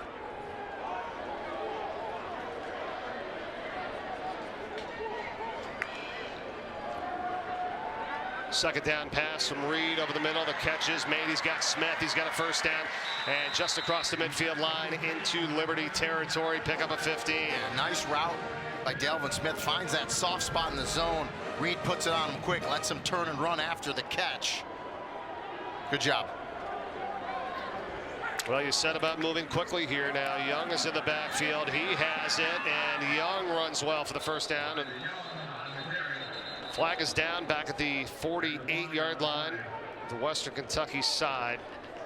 Here's Ron Hudson again. Might have got 64, Vinny. Holding, number 64, Yep. Offense, 10-yard penalty, remains first down. And you said at the center, transfer out of South Carolina. Yeah. And I like Western Kentucky offensively when they go with that quicker tempo, and I really think it stresses the defense as well. But now you get a holding call, and that kind of just slows everything down and backs you up. And, Vinny Murphy's been playing. He's one of the leaders up there as well. He's been playing really, really well this season. Played at St. Thomas Aquinas down there in Fort Lauderdale. Very excellent high school program. And you said it earlier about some of the movement on the offensive line with a few of the injuries. And now deep here on a first down at 20. They get it to Sanders. This is LT Sanders for the first time tonight. Just 4 yards, though, for the sophomore back. And now we've seen all 4 running backs here tonight. Davion Irvin Poindexter, Young, Sanders, and Stepp. Well, and that might have went out this shoot. I believe it was Preston Hodge. He got that leg tackle right at the end, but that was a good-looking play. And it was actually Joseph Carter right there, 25, that made that tackle. Because if he doesn't make that tackle, I think that goes out to shoot for some big yardage. But nonetheless, it's 2nd and 16 here.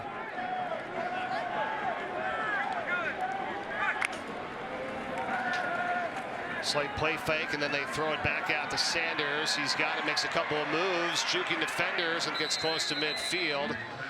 A yard shy of back at the original line of scrimmage, so it'll be 3rd down and 11. Yeah, the one thing Liberty really hasn't gotten pressure to Austin Reed, making him comfortable getting off his spot. They're kind of dropping in max coverage. They're finding those underneath receivers, but they're coming up and making tackles, and that's exactly what you want to do. 2nd and long. Now you got them 3rd and long.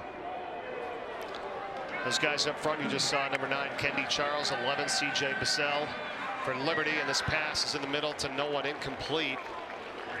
Really KD Hutchinson, but he never turned around to look for it. And it's going to be 4th down for Western Kentucky. Yeah, it was almost like Austin Reed was throwing what they call a bang 8, just a timing route post right away, and KD Hutchinson just kept going vertical right down the middle of the field.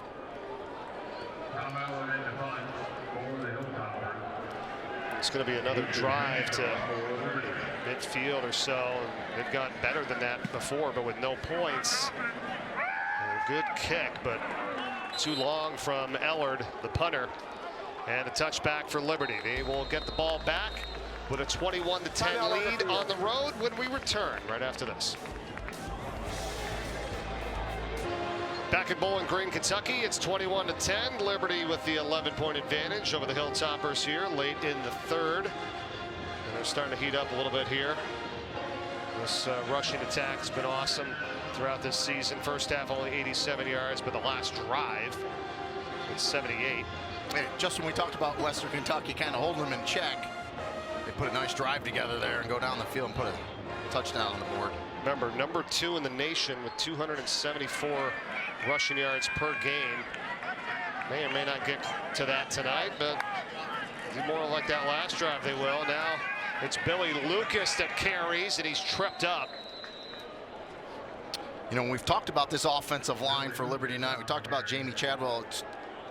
To note, last year he gave up the play calling to that man. He's second in from the right with the hat, Willie Korn. He's the co-offensive coordinator with Newland Isaac, who's on the field, but Willie Korn is calling the plays now. Jamie Chadwell relinquished those duties last season, and Willie Korn's done a nice job. Really has. Lucas, and he runs for the 1st down for Liberty. And Newland Isaac, there you go. Yep. And they, you know, they're in the, when we talk to them as coordinators, they're together. I mean, Willie Korn, Newland Isaac have been together as a team for a while. They've been with Jamie Chadwell for a while. It's a well-oiled machine. It's just now there's so much going on with NIL and transfer portal. And really, Jamie Chadwell said, really, it's the game planning as the offensive coordinator. It takes a ton of time. Now, Willie Korn and Newland Isaac really do that, which really frees up Jamie Chadwell. Lucas again, and stuck at the line of scrimmage. Good up front play there that time by Western Kentucky. Still ekes out about 3. Chadwell, though, when we talked to him about this, he said, taking over a program this way, it's a lot harder, right? Because it's a winning program, and he's done it a couple times. It's hard a lot of times when you take over a winning program for those players to buy in because they've already been winning. For an injury to the defense. Nico Cooper is down. Senior linebacker. Well, I asked Chadwell about this more so too, about how you do this, because they're on a 7-game win streak here this season. They've been on win streaks here over the years at Liberty, and they, of course, they were so great at Coastal Carolina as well. And you always hear it, right? You hear these phrases and these sayings like, yeah, one day at a time, one game at a time. And you're like, yeah, that all sounds great. Purpose. But what are you doing to make that a reality? I was like, I want to go a little bit deeper, and you're right. He said purpose, core value. You're playing for something bigger than the win, right? Of course you want to win, but it's the brotherhood, right? You're playing for your brothers out there, for each other. You look out for the guys. That's why we play. You find ways to win. Winning's going to come if you play for something bigger than that, and for your teammates out there. So I agree with what he's saying. And he's been able to instill that in this group. As this pass is caught from Noah Frith, and he has a 1st down in midfield. Devin Lynch had some pressure, but a good job by Salter to get rid of it. Gain at 15. The other thing that's been tough for these teams is, you know, these Tuesday night games. It's great for the conference, and the schools love it. Been really good national publicity, but it's just a different, you know, setup for your practice. Now, this is the last Tuesday night games. These guys are going to go back to finish the season on Saturday games. They get a little 9-day break after this one tonight, but done a nice job, and it's really showcased Conference USA, I think, beautifully this month. Bedgood goes in motion. They give it back to Lucas, and he cuts it back, and he has a first down up the middle inside the 40. It's a gain of 13. And this is what great running teams do. You get into the second half, and they just kind of put their foot on the gas, and they lean on you. And again, we talked about that offensive line. They average about 320 pounds up front. And then you got Billy Lucas squaring those shoulders and going. And so when you can put Lucas in there for Cooley, you saw Venn with the touchdown, you got some different backs in there. You're starting to win at the line of scrimmage. Got to remember, too, that Western Kentucky is missing a few guys on defense as well. They've been beat up. And here coming into this week, Jaquez Evans, a linebacker, number 3. Who's arguably their best player. Yes. He's out. Bryson Washington, another linebacker, out. You got Upton Stout, a DB, out. I mean, a lot of guys, and they've been banged up all year. And listen, they're not using that as an excuse. A lot of teams are banged up at this time of the year. You just got to fight through it. Bedgood. And everyone is having their way carrying the ball here right now for Liberty. And Bedgood just brings that explosion step, right? That quickness. He's about 170 pounds, 5'8", and he can just go. He can turn it on. And you got Cooley that we talked about, that low center of gravity, 210 pounds squaring those shoulders. We saw Billy Lucas, another 200-pounder. So a good complement of running backs for Liberty. What about what this offensive line is doing, right? Keeper by Salter, looking for blocking. He's got it. They have it inside the 5-yard line. First down, setting up 1st and goal. So right now, Western Kentucky's just kind of selling out with run blitzes, trying to stop it. The problem is you're leaving big gaps, and when you turn the corner like that with option with Salter, 1st and goal for Liberty. Salter has accounted for 200 yards tonight, 75 on the ground himself. He's thrown for 125, and it takes us to the end of the 3rd quarter. And Liberty looking for more points here tonight. That's the end of the 3rd quarter. Been running it right down the Hilltoppers' throat here in this 3rd quarter. They're going to be set up with 1st and goal from the 4 when we come back to start the 4th.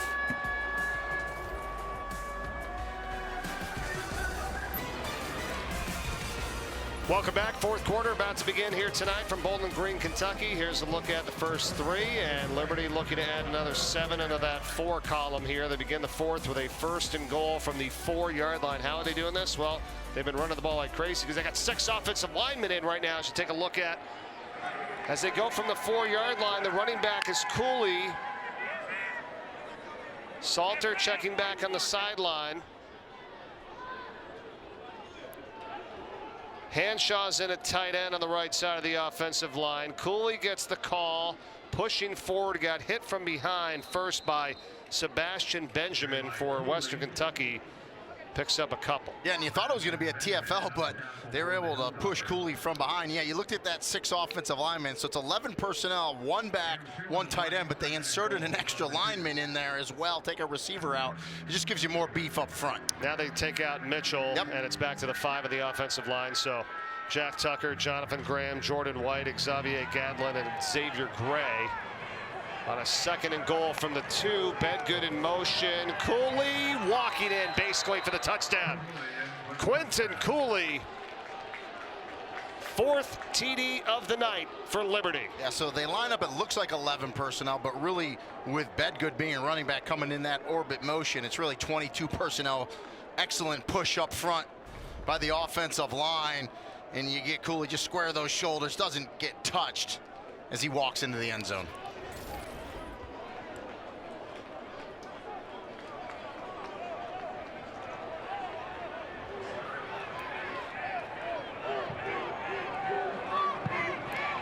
Nick Brown's extra point is good.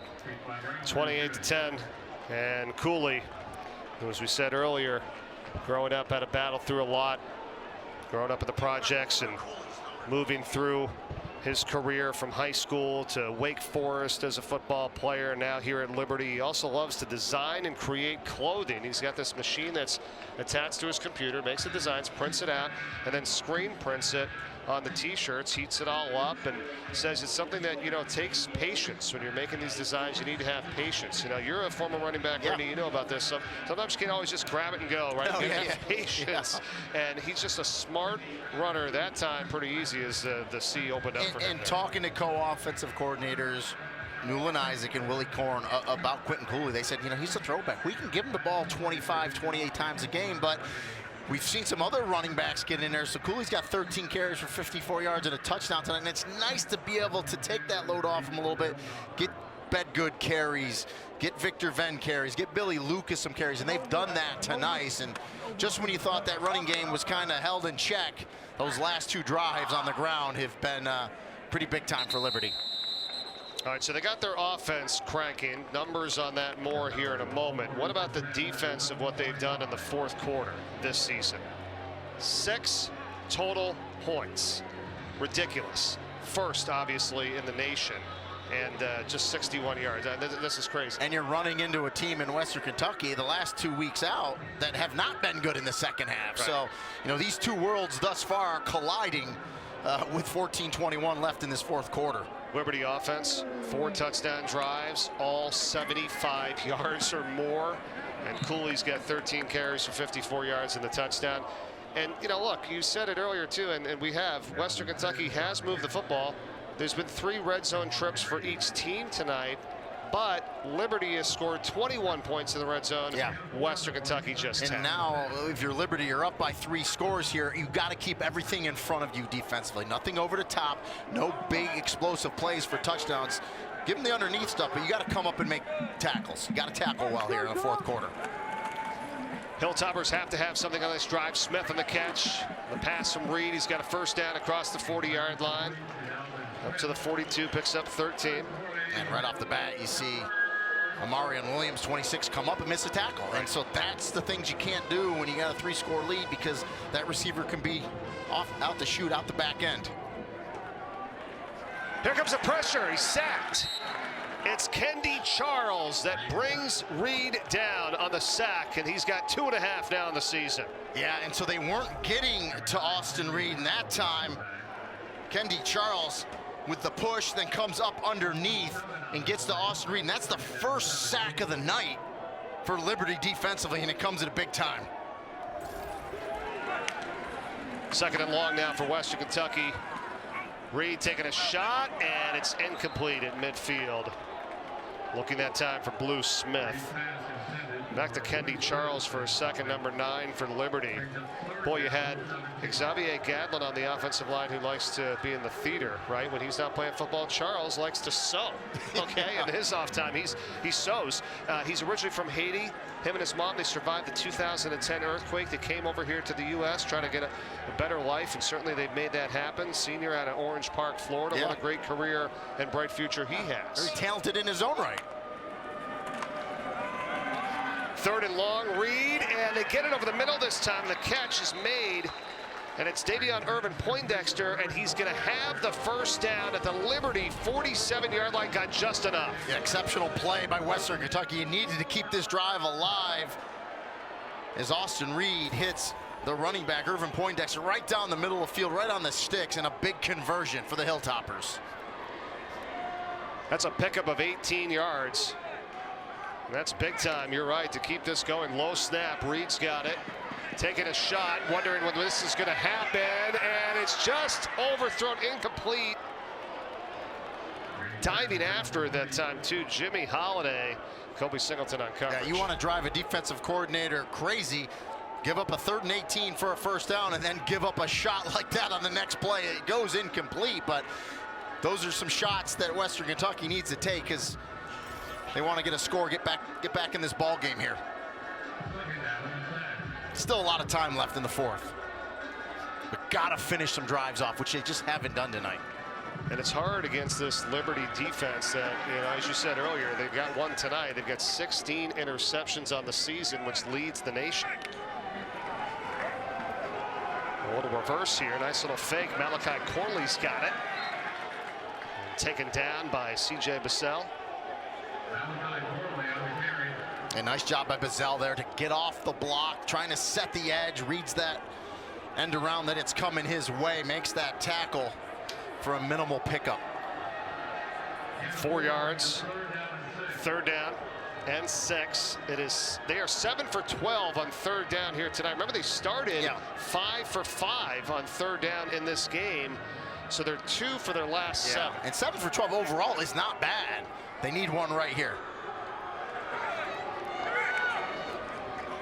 Messer goes in motion over the middle. Instead, he's got a wide open man. It is Elijah Young, and no one's going to touch him. Young's in for the touchdown. How did that happen? Well, not only do you get the 3rd down conversion, you get a touchdown. So they blitzed from the field. Flag down as well. Hold on. Offside. Yep. Number 26, defense. Penalty is declined. Result of the play, touchdown. So they blitz from the field, and no one rotates over. There's no safety in the middle, and it's just an easy throw to Elijah Young, and down the sideline he goes. You're not going to get an easier touchdown than that. A huge play for Western Kentucky and a much needed play for them, and that's that quick score they were looking for. They're right back in this thing. Young has come on strong over the last couple games. He had a touchdown in that Middle Tennessee game. They're going to go for 2 here, where he actually hurdled over a player. He's got a touchdown rushing. He now has this touchdown receiving, and let's see if they can get the 2-point conversion. So Reed rolling, running out of room, goes to the end zone. The catch is dropped. Pass is dropped. Messer that time, and so the 2-point conversion fails, and it stays a 12-point game. But Reed gets it out to a wide open Young down the sideline for a big score that Western Kentucky needed. It's still a ball game here in Bowling Green.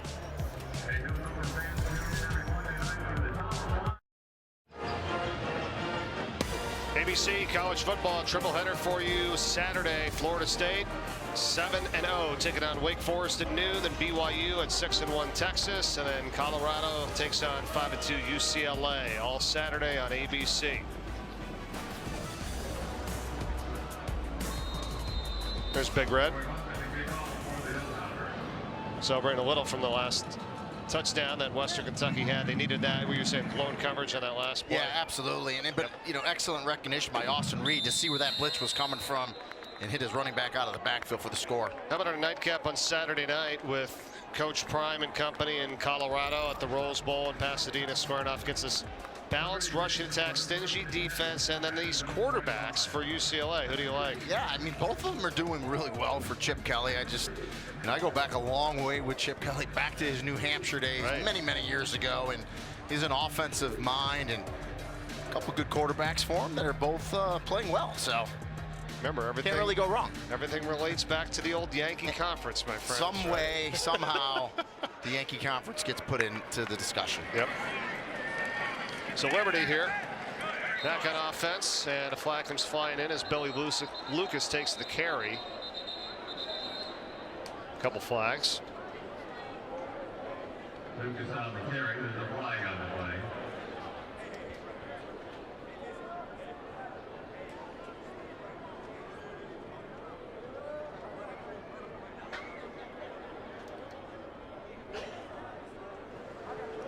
Personal foul. Legal block below the waist. Number 14, defense.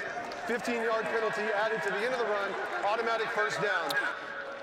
Davion Williams. Yeah, that's a huge one. So a lot of times the defensive backs come up and take on the offensive linemen. They just cut their legs out. Well, it's illegal for the defense to do it too. Bottom of the screen, 14. You cannot cut the offensive lineman. You just can't do it.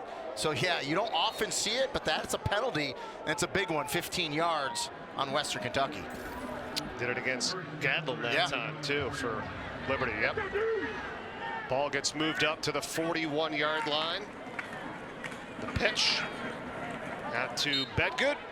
And we talked about in the beginning, defense for Western Kentucky. Tyson Summers, the defensive coordinator, said we need 9 knockouts. What that means is 9 times during the game we either need a takeaway, turnover on downs, a punt, or a field goal. They've only had 3 tonight, right? So they need one here. They gotta stop Liberty. The last couple possessions, they've really done what they wanted to do on the ground. Good push up front, and obviously they're gonna start taking their time, really trying to chew this clock up as we approach 10 minutes left in this fourth quarter.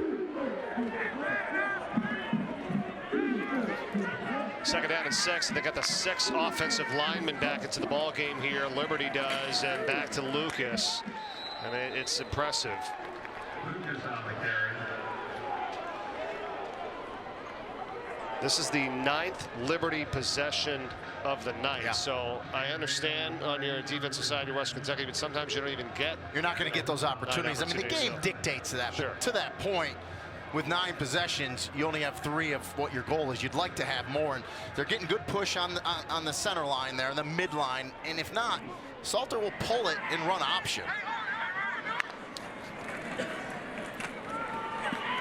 And here he goes, Caden Salter. Look out, has blockers downfield and gets out of bounds inside the 15-yard line. Another red zone trip here for the Liberty Flames. That's a 34-yard run. And we're going to get a late flag after, but we'll see. But that 34-yard run is going to count. We're going to see what's going to get either tacked on or brought back from this penalty. After the play was over, unsportsmanlike conduct. Number 16, defense. Penalties enforced half the distance from the end of the run. Automatic first down. That's his first unsportsmanlike of the game. And so they get Kendrick Simpkins, junior safety, at the end of that play on that. Yeah, and that's probably just a little frustration, right? Because when a team kind of imposes their will and they're running the ball against you, it's frustrating. And, you know, Caden Salter, again, that was going to be a pass play. Immediately he sees, okay, I'm out in space. I can turn it up. I got the momentum. I can get a good play on the ground. He does it. And it just, it'll drive a defense crazy. Yeah, Salter backing up that 160 yards on the ground effort he had last game, second best all time in Liberty history. And Lucas with the carry, and he's got over 100 again here tonight. Lucas on the carry. Lucas has stood up. Second and goal coming up here, but the Liberty Flames have been very effective in their red zone trips here tonight. Yeah, and taking their time, right? No rush here. You want that play clock to go down, but you want to finish this drive off with a touchdown, which you've done a couple times here in the second half tonight. Back to the 6 on the O-line with Tucker, Mitchell, Graham, White, Gatlin, and Gray. Bedgood with that blocking. He's in. Touchdown. Flag is thrown. Now, do they say he's down before the goal line? He dove into the end zone. Flag is down, multiple flags. Say his knee was down before Bedgood. Now let's get the call here. Which is huge, because if this penalty is on Liberty, it's going to back them up 15 yards. And you're right, they called him down inside the 1. Ruling on the field as the ball carrier was down short of the goal line.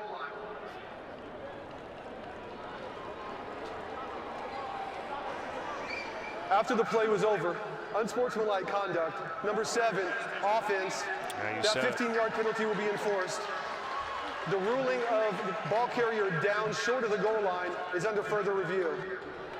Yeah, pardon me, a little bit early on that touchdown call. Yeah, well, it looked like he was clearly in. And Caden Salter gets the happens here. He gets the unsportsmanlike, which you usually don't see out of a quarterback. Yeah, that's a touchdown. That's yeah. why I said I so didn't think he went down. And I think, to me, that's indisputable evidence. I think replay will overturn this, give him the touchdown. That 15-yard unsportsmanlike will stand. It'll either be assessed on the kickoff or the extra point, whatever Western Kentucky wants to do. But to me, he's in the end zone. He's in the end zone. Yeah, and I don't see a knee or a hip or a shin close to being on the ground, or an elbow for that matter.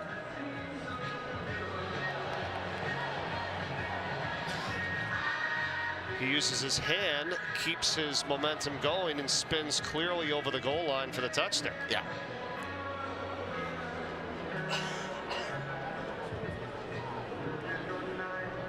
I figured one of them would have had the touchdown call on that, and they both. Yeah. Nobody.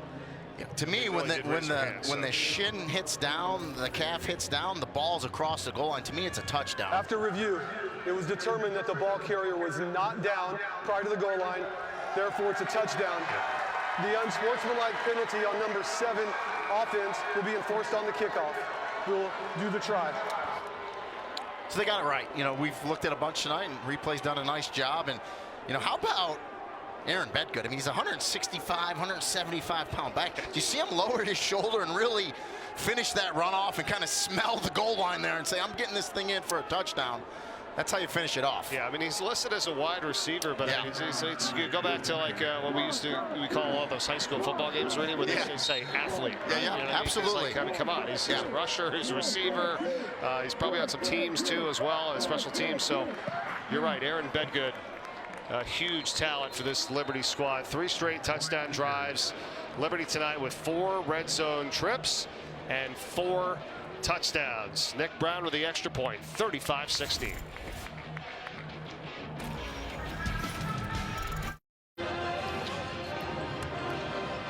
(35-16) Liberty. Mike Corey, Rini Ngolia with you tonight from Bowling Green, Kentucky, with 8:40 to play in this contest. You're going to love this as a former running back, right? When you just get the ball and you just keep pounding it, and your O-line is working, you're rushing well. I mean, this is what's happened tonight with Liberty. 25 runs and only 3 passes in this second half. 196 yards just in the second half rushing for Liberty. 283 total on the night. And we kind of jinxed, I think, Western Kentucky defensively because we talked about, hey, they got them in check. They held them to 87 yards rushing in the first half, and then second half comes out and they really just kind of impose their will running the football. Jamie Chadwell, head coach for Liberty, told us this week, right? He said about how big it is to be in this conference, conference, right? They're more than likely going to go to 8-0 after this, unless something crazy happens. We'll see. Time left, so I know the 45. Western Kentucky fans will get mad if you say that, but there's time left in this game. Yeah. Sure, no, but if they do, and they're going to 8-0. Look, I get it. We're looking at the schedule. I mean, they're not ranked in the top 25 yet. I mean, they got to be close to it. You know, if that they are. They're just outside receiving votes. But you can only play what's on the schedule, right? And they get a chance to go and win a conference championship. This is going to be our first return of the night here, finally. And Young was able to get it up across the 35-yard line. You know, I want to give a shout out my partner Jay Alter this season. He's off tonight. Well, him and his wife Liz, Liz really gave birth to their first child at 2:36 a.m. this morning. Beautiful Eleanor Ann Alter was brought into the world. Mom Liz is doing great. So love you, Jay. Just wanted to shout it out. And ironically, almost 5 years to today, when Mike Corey was my partner, you had your first child when I was your analyst, and you had a beautiful daughter too, Delaney. Yes, going to be 5 years old. So I guess if you want to have a child and you're a play-by-play, specifically a girl, work with me. Start working with you. Look at this pass. River Helms has it. Touchdown. Western Kentucky, just like that, puts 6 back on the board on a 63-yard strike from Reed to Helms. And that's why I told you it wasn't over yet, right? Because one play like that, I mean, Cardinals sin defensively. You just cannot give up a play, but credit Western Kentucky, they dial it up first play, and then that's a tight end running down the sideline, River Helms. No one in coverage. Austin Reed recognizes it, puts it on him, and just like that, back in this ballgame. Yeah, they want to go for 2 once again here to try to make it an 11-point game, which would make it that 2-possession where a touchdown, and 2-point conversion, and the field goal. Timeout. Western Kentucky. Their first of the half. Which is the call to make. This will be a 30-second timeout. You want to have to only do that where you get a touchdown and then a field goal. If not, they don't get it. They're going to have to get 2 touchdowns, of course. But we'll see if they can convert it here this time. They call the timeout. Here's the play. What's going on here? He goes in motion and just no one's out there. You see the confusion. 2 linebackers and a safety underneath. Confusion. The safety on top doesn't rotate over whatsoever. And that was Brandon Bishop, number 6. And just a broken play to me defensively. But give Western Kentucky credit. They got the confusion out of the defense on first down. They hit that big strike, and exactly what they needed to do to stay in this game. Yeah, I don't get it. That's twice here, right? You can't. They had Young. You can't do that. And then they just had Helms down that left sideline. Can't do it. That's the second time it happened. Yeah.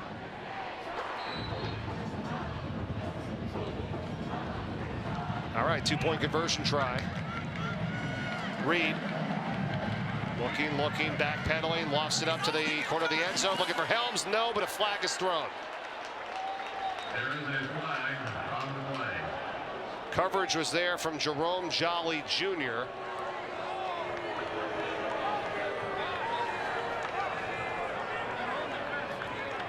And they're talking. We've seen them pick up a couple flags tonight after talking, so it'll be interesting to see what they do here. Kind of grabbed his jersey a little bit. I mean, the last 2 Western Kentucky plays, 43-yard touchdown, 63-yard touchdown. There is no foul for defensive holding. Yeah. The try is no good. Okay. Timeout You on the said. field. So not enough. There it is again. Yeah, they're trying to just a little. Then a hold right there. Yeah, He's got his jersey. twice. Yeah, I don't know how. What is that? Yeah, I don't really know how you. Wow. I don't know how you pick that flag up. That's what we saw Yeah. the entire time. Yeah. Sorry, Western Kentucky. We'll take a timeout. We'll be back. 8:32 to go in the fourth. Still a 13-point game. 35-22, Liberty with a lead over Western Kentucky, and of all the great calls were made tonight, this unfortunately is a tough one here. You had Jerome Jolly Jr. on this 2-point conversion try holding River Helm's jersey the entire time, and they threw the flag. Well, they did throw it, and then all of a sudden they got together and he got overruled. Not only did Jerome Jolly Jr. get away with a defensive hold or pass interference, he owes River Helms a t-shirt, because that's his underneath t-shirt he rips, you know? So yeah, I'm not sure too, and you saw Tyson Helton talking to the officials, kind of asking, but yeah. Yeah, you see the flag? Yeah, line judge threw it. Yeah. Got overruled, he got talked to, but your eyes weren't deceiving you. You were right, that jersey got pulled. Preferably not a Liberty t-shirt. And remember, You should send him, right? it's not reviewable for people Right. yelling at the TV. You cannot Right. review a call like that. Right. But So nonetheless, a big score for Western Kentucky. You know, talking to Tyson Helton, he told us coming in this game, we need to score in the 30s to have a chance to win. Well, obviously, he's right, with Liberty sitting at 35. ESPN Plus is the home for more than 400 Conference USA events, including Friday's women's soccer match. New Mexico State and Western Kentucky battle for the top seed in the conference tournament. Saturday, got our featured college football game. Sam Houston hosting Kennesaw State at 1 Eastern, and then Western Kentucky's on the road against UTEP at 9 Eastern. So if you're a Conference USA fan, you go to ESPNplus.com to sign up. Sam Houston, Casey Keeler, That's good right. coach, made that transition, just having a rough first year transitioning. Yep, good friend of ours from back in the Delaware days. Won a FCS national championship, won one at Sam Houston as well. So, but yeah, when you make a jump like that, right? And nowadays I get it, because you get the portal and you get some guys coming in, but still it's not easy. Right? I mean, no, it's never an easy transition, and it hasn't been easy defensively for Western Kentucky tonight to stop the run. But with that touchdown, they're back in it. Got a chance here with coming up with 8 minutes left in this fourth quarter. Got to get one of their knockouts. Got to get a stop and get the ball back for your offense, because it's been pretty electric the last couple times out with big plays. Second down and 8. And the give to Cooley for Liberty. 3 yards shy of a first as Kendrick Simpkins makes the tackle. And so, yeah, if you're Liberty, you're thinking, boy, we're moving the football. We're scoring on all of our red zone trips. We got 35 points. You're not happy with your defense if you're the Liberty offense. because they've given up 2 touchdowns of 43 and 63 yards. Really should be a 35-10 game right now. And this play is huge. Obviously, you want to stop them and get the ball back, but also you get this first down, you're Liberty. That's another 2.5 minutes you're taking off the clock, guaranteed. Well, apparently Western Kentucky doesn't really need any time because they're on one play, so not worried about that if you're the Hilltoppers, but you would like to preserve as much time as possible. 3rd down and 3. The play clock was at 0, but Liberty had called a timeout. Yeah, he didn't like what he saw Timeout. defensively. Liberty. Jamie First Chadwell and a half. takes all This will that be time 30 off the seconds. clock, calls the timeout, because he knows how important this play is right here in the game, especially with the way his defense has played the last couple times out.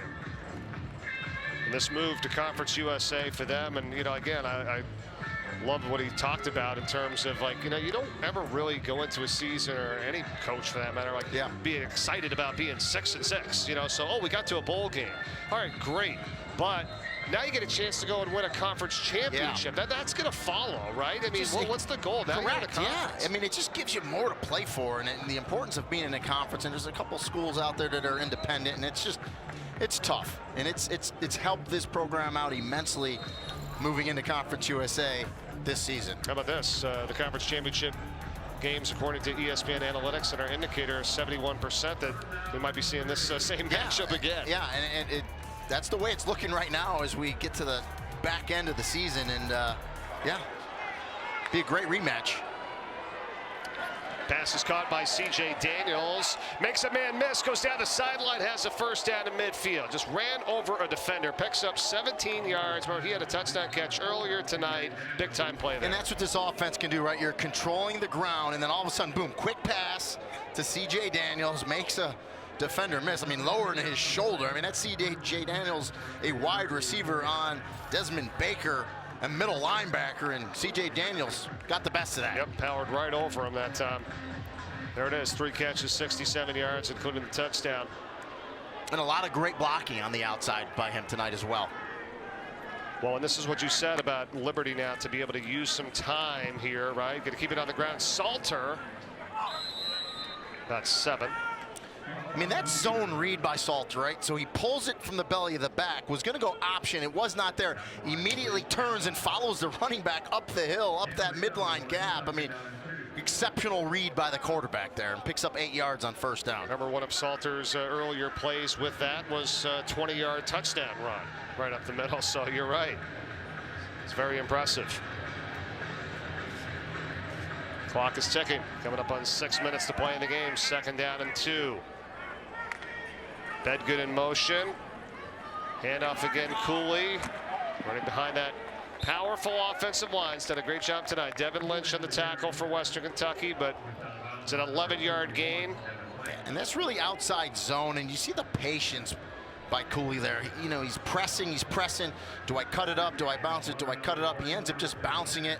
Then he's able to square his shoulders up at the end and get that first down. And of course, went out of bounds, but once it gets reset, that clock's rolling again, and doing exactly what they wanted to do here with this possession, get first downs on the ground and run this clock out. You know, they say you throw the ball to score points, you run the ball to win games. Yep, that's what's happening here right now. 5:22 to go. Cooley, it's by the first man. And gang tackled as he gets inside the 30-yard line, picks up about 4. I mean, he had a big defensive lineman on him. You thought he was going to get tackled, and it was 13. Terrion Thompson had Cooley at the line of scrimmage. You think, okay, he's going to get tackled at the line, maybe a 1-yard gain. He fights through that tackle. You look up, and he picks up 4 or 5 yards on first down. I mean, that's a tough run by Quentin Cooley. Really is. Western Kentucky scored with 8:32 to go in the 4th quarter, so there was still a lot of time to go, right? They couldn't get that 2-point conversion. Probably should have got the penalty. Instead, it's a 13-point game. And now how much time comes off the clock on this drive as Lucas carries for Liberty? Doesn't get much.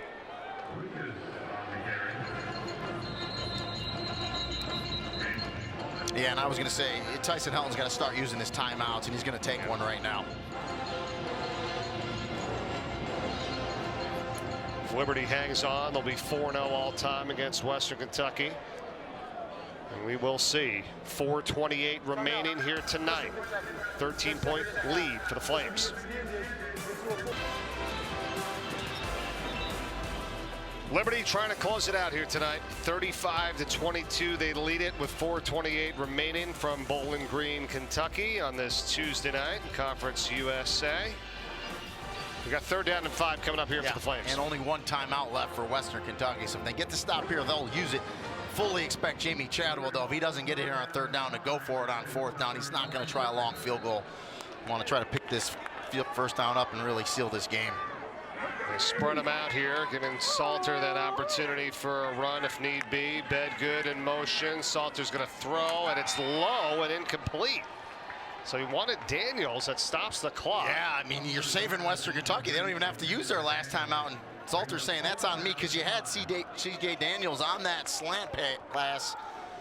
Throws it behind him. It goes incomplete. And, yeah, they're going to go for it here on 4th down. But a big chance here for Western Kentucky. Get this stop here. Get the ball back. Cooley comes in for Bedgood. He's in the backfield. Sibley's in motion as they look back to the sideline. Change up the play here as Daniels goes to the other side. What's the play clock at? 2-1, timeout Liberty. So when I get the play call, because you think you got the matchup you want on the outside with that slant pass.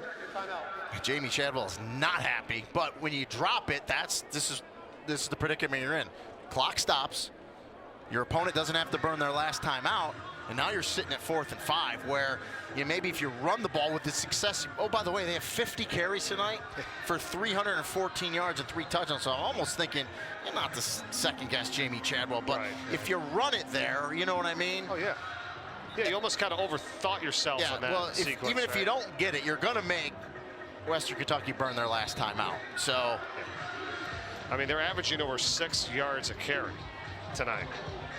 with that said, they had the play dialed up. You had C.J. Daniels on the slant. They just didn't execute.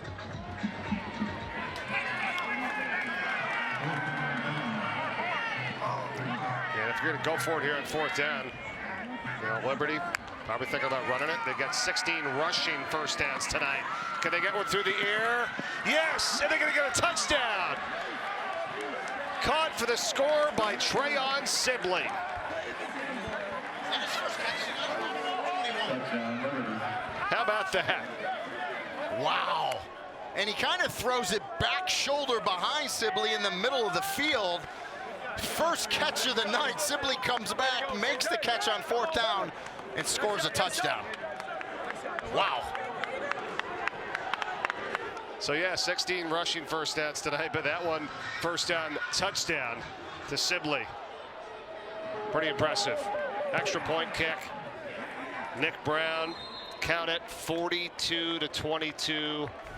Let's go back to it. Just a backbreaker. You see Salter rolls out, so they're giving him a run pass option. He just kind of throws it behind. The defender, TJ Springer, never turns around, so he doesn't see the ball. So Salter sees it and says, I can take a shot here and get it to Sibley, kind of throws it behind, and Sibley just adjusts to the ball, makes the catch. Salter says, okay. Yeah, and gets the touchdown. But that's Sibley that time making that play to be able to adjust to it, yes. right? It was a And great job. just a backbreaker for Western Kentucky. You're doing everything right. You get a chance to get off the field or get one of your knockdowns right, get a turnover on downs. And Sibley ends up making an outstanding play. 4th touchdown catch of the season for Sibley. Salter tonight has 3 touchdown passes and a touchdown run himself of 20 yards. Now, if you're Jamey Chadwell and defensive coordinator Skylar McGee, you're going to want to finish this off strong, especially after the last 2 plays in which they've had a 43 to 63-yard touchdown for Western Kentucky. You're not done here. You're like, okay, 20 points, but we're going to finish strong here. The return gets up close to the 22. First and foremost, defensively, if you're Liberty, don't give a touchdown up on the first play. Right. Okay, that's like first thing. Then you just got to keep everything in front of you. I mean, offensively tonight, as slow as Liberty kind of started, it's kind of funny saying that because they went right down and scored a touchdown, but 87 yards in the first half rushing really showed you what Liberty does offensively. They got it going. So offensively, Jamey Chadwell, it's got to be ecstatic with what they did. Good push up front, but defensively, you gave up too many big touchdowns late in this game, and there's still 4:13 left. A lot of time for Western Kentucky to go down and put another one up on the board. Reed over the middle, catch is made by Dalvin Smith across the 40 for the first down. I mean, what was the difference in the second half rushing for Liberty? Like, what were you seeing? Yeah, I just think the offensive line, it's a big offensive line. They average about 320 across. I just think they got good push. They brought in a lot of times a 6th offensive lineman, right? And they just kind of won at the point of attack and kind of wore down that defensive line of Western Kentucky. Reed again looking for Helms, and there's the flag, and they will call this on Brandon Bishop, who was defending, and let's see if they keep it this time on the defender. Yeah. Well, it's gonna. He contacted him, never looked back. Pass interference. Number 6, defense. 15-yard penalty, automatic first They're down. not picking that one up. And no need for Brandon Bishop to do that. He had a safety over the top that time, right? Listen, there's going to be a safety in the middle of the field, and I guarantee you Skylar McGee and Jamey Chadwell said, make sure you're the deepest man on the field. Do not let anything get by you, but just like that, you get a penalty, you get a nice reception. I mean, Western Kentucky's moving the ball down the field. Yeah, it kind of got in your head, though, a little bit, right? After a couple of those plays, that's probably what it was. 1st and 10, Reed again, taking another shot. Corley, he's got it inside the 20-yard line, down to the 17. And there was coverage there, and he makes the play. Yeah. And this is a nice back shoulder throw as well by Austin Reed. And your #1 receiver, Malachi Corley, goes back and makes that catch. Right in front of Brylan Green, who, by the way, is tied for #1 in the nation with 5 interceptions on the season. Reed to the end zone. Another flag is thrown, and the pass is dropped.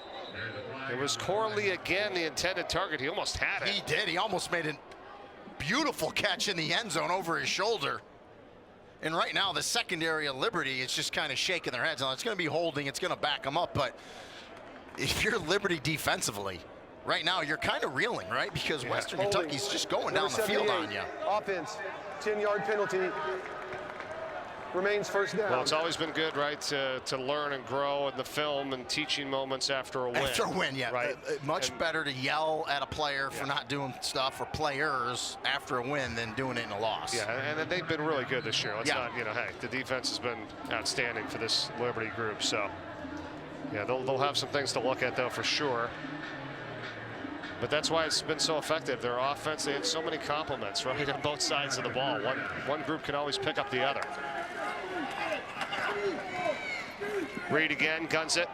It's dropped, incomplete. Looking for Blue Smith. Singleton there on coverage. He does have that interception earlier tonight. 4 on the season for him. And that was good coverage by Kobe Singleton there. Getting the arm in there, getting that pass breakup. Blue Smith's been banged up a bunch for Western Kentucky. Boy, I remember, I don't know if it was you and I think on that. He got hurt in the Ohio State game, and he's been banged up early from the season. Remember he had done his high school game when he announced his commitment, I mean, back years ago to Ohio State, then to Cincinnati, now here in Western Kentucky. Look out, Reed's in trouble, and he tries to get it over to Stepp. It's incomplete. Pressure from T.J. Bush. Forward pass, third down. Yeah, and Stepp was really there blocking, and Reed knew he was going to get sacked, and smart of him just to dump it to Stepp, who almost made the catch and would have had some running room. We'll get a quick look at it here, and you know, finally Skylar McGee says, listen, I'm going to dial up some pressure because we just can't sit back. And it was kind of a two-handed push, but that is a forward pass that goes incomplete.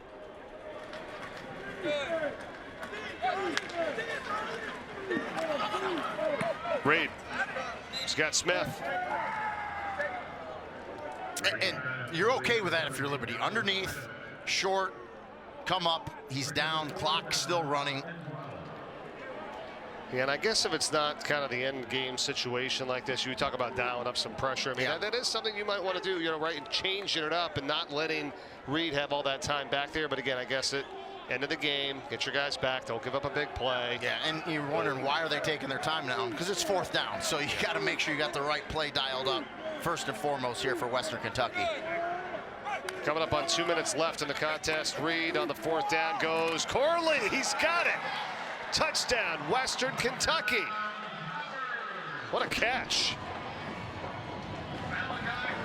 Malachi Corley, watch how he just snatches this ball. Now he's up against Preston Hodge, a safety. That's a mismatch for him. He's getting held as well. And at the last second, just puts those hands up, snatches it out of the air, and tremendous throw by Austin Reed. Puts it perfect in last second, because a lot of times the DBs are reading the hands of the receivers. Malachi Corley puts those hands up last second, makes the catch. And again, Preston Hodge plays their star. It's not really a corner. And I will take that Corley matchup against Hodge all day long. Extra point from Lucas Carnero is good. Reed's got 4 touchdown passes tonight, 2 of them to Corley. And with that said, it wasn't horrible coverage by Preston Hodge. I just think it was a tremendous catch and a tremendous throw by Austin Reed. So just like that, and they only take a couple minutes off the clock. There's still 2:13 left. Obviously, we're going to see an onside kick here. Number 15 for Liberty. And the thing with Liberty defensively, they're kind of like a boxer, right? That kind of has the game won, or has the match won by points, but all of a sudden you took a shot and your legs are just kind of wobbly defensively, right? Just trying to hang on. You're just trying to hang on, and so you're like, we have the points. We're on the card. If it goes to a decision, we are going to win it, but we got to get to the decision. And right now, defensively, just on the back end, just wobbly. It's the best way I can describe it. Agreed. A lot to clean up. And listen, it's still a 2-score game, 13 points, but we've seen crazier endings. So you're hearing the announcement in the background because you can't have double numbers on the field. So a lot of guys changing jerseys. So the kicker, they bring him in with number 17. There's another number 17. So, you know, his numbers are, that's what all the announcements were on. You didn't miss anything. I mean, we've seen 40 points in this fourth quarter here tonight. Liberty with 21 and Western Kentucky with 19. Here's the onside kick, and well, he touched it. Yeah, he double touched it. He double tapped it. So yeah, they're saying that. Yeah, I know he picked it up, but yep, he double tapped it. He ran into it after he kicked it. So it's going to be Liberty's ball right about the 41, probably 41, 42 yard line. And if they don't get it sorted on the field, replay can come in on this one. But I think they were all over this one right away. They saw the touch by the kicker. Legal touching, kicking team. The ball will be placed at the spot of the touch. First down, Liberty. And Liberty knew that. That's why. Yeah, well, I mean, you still got to try to recover it. Try to grab it. You're right. But you'll see it. He goes by, second kicker comes in, and it just right away it actually comes up and hits him right away. I think they're just saying, Please reset the game clock to 2 minutes, 13 seconds. 2, 1, 3 on the game clock. But to your point, look, you're right. You saw it. What happens if they didn't see it or they didn't catch it? You still got to recover the ball. You should make sure you still go get it. Looks like they're going to get out of here with a win. Western Kentucky only has one timeout left. Liberty's going to win this game. They got a lot to clean up, right? And again, you talked about it earlier, Mike. Much better to clean up issues after a win than a loss. But boy, you just, you know, defensively, just again, kind of felt like they were wobbling, giving up big play after big play here down the stretch. But hey, we came on, we said it was going to be a fun game. It ended up being a fun game with a lot of points. Yeah, well, here's their remaining schedule and their percentages, according to ESPN Analytics, on winning those final. Are we sure that UMass one's correct? Yeah. 92%. Seems a little Seems high to me. But anyway, yeah, look, it's doable. They right? got it all in front of them. Yeah, they do. And when you look at some of this here coming up, right, they're home against Louisiana Tech, home against Old Dominion, home against UMass, then they go to UTEP for that final game on November 25th. So we shall see, and then more than likely they should be getting ranked in the top 25. And listen, for sure. Western Kentucky's a good team. Banged up on defense. Hopefully they can get some guys healthy. It's going to be their second loss in Conference USA, but they're still in it. They still kind of can control what they do to get themselves into the Conference USA Championship with what looks like, what analytics tells us, we saw it earlier, should be and could be a rematch with Liberty.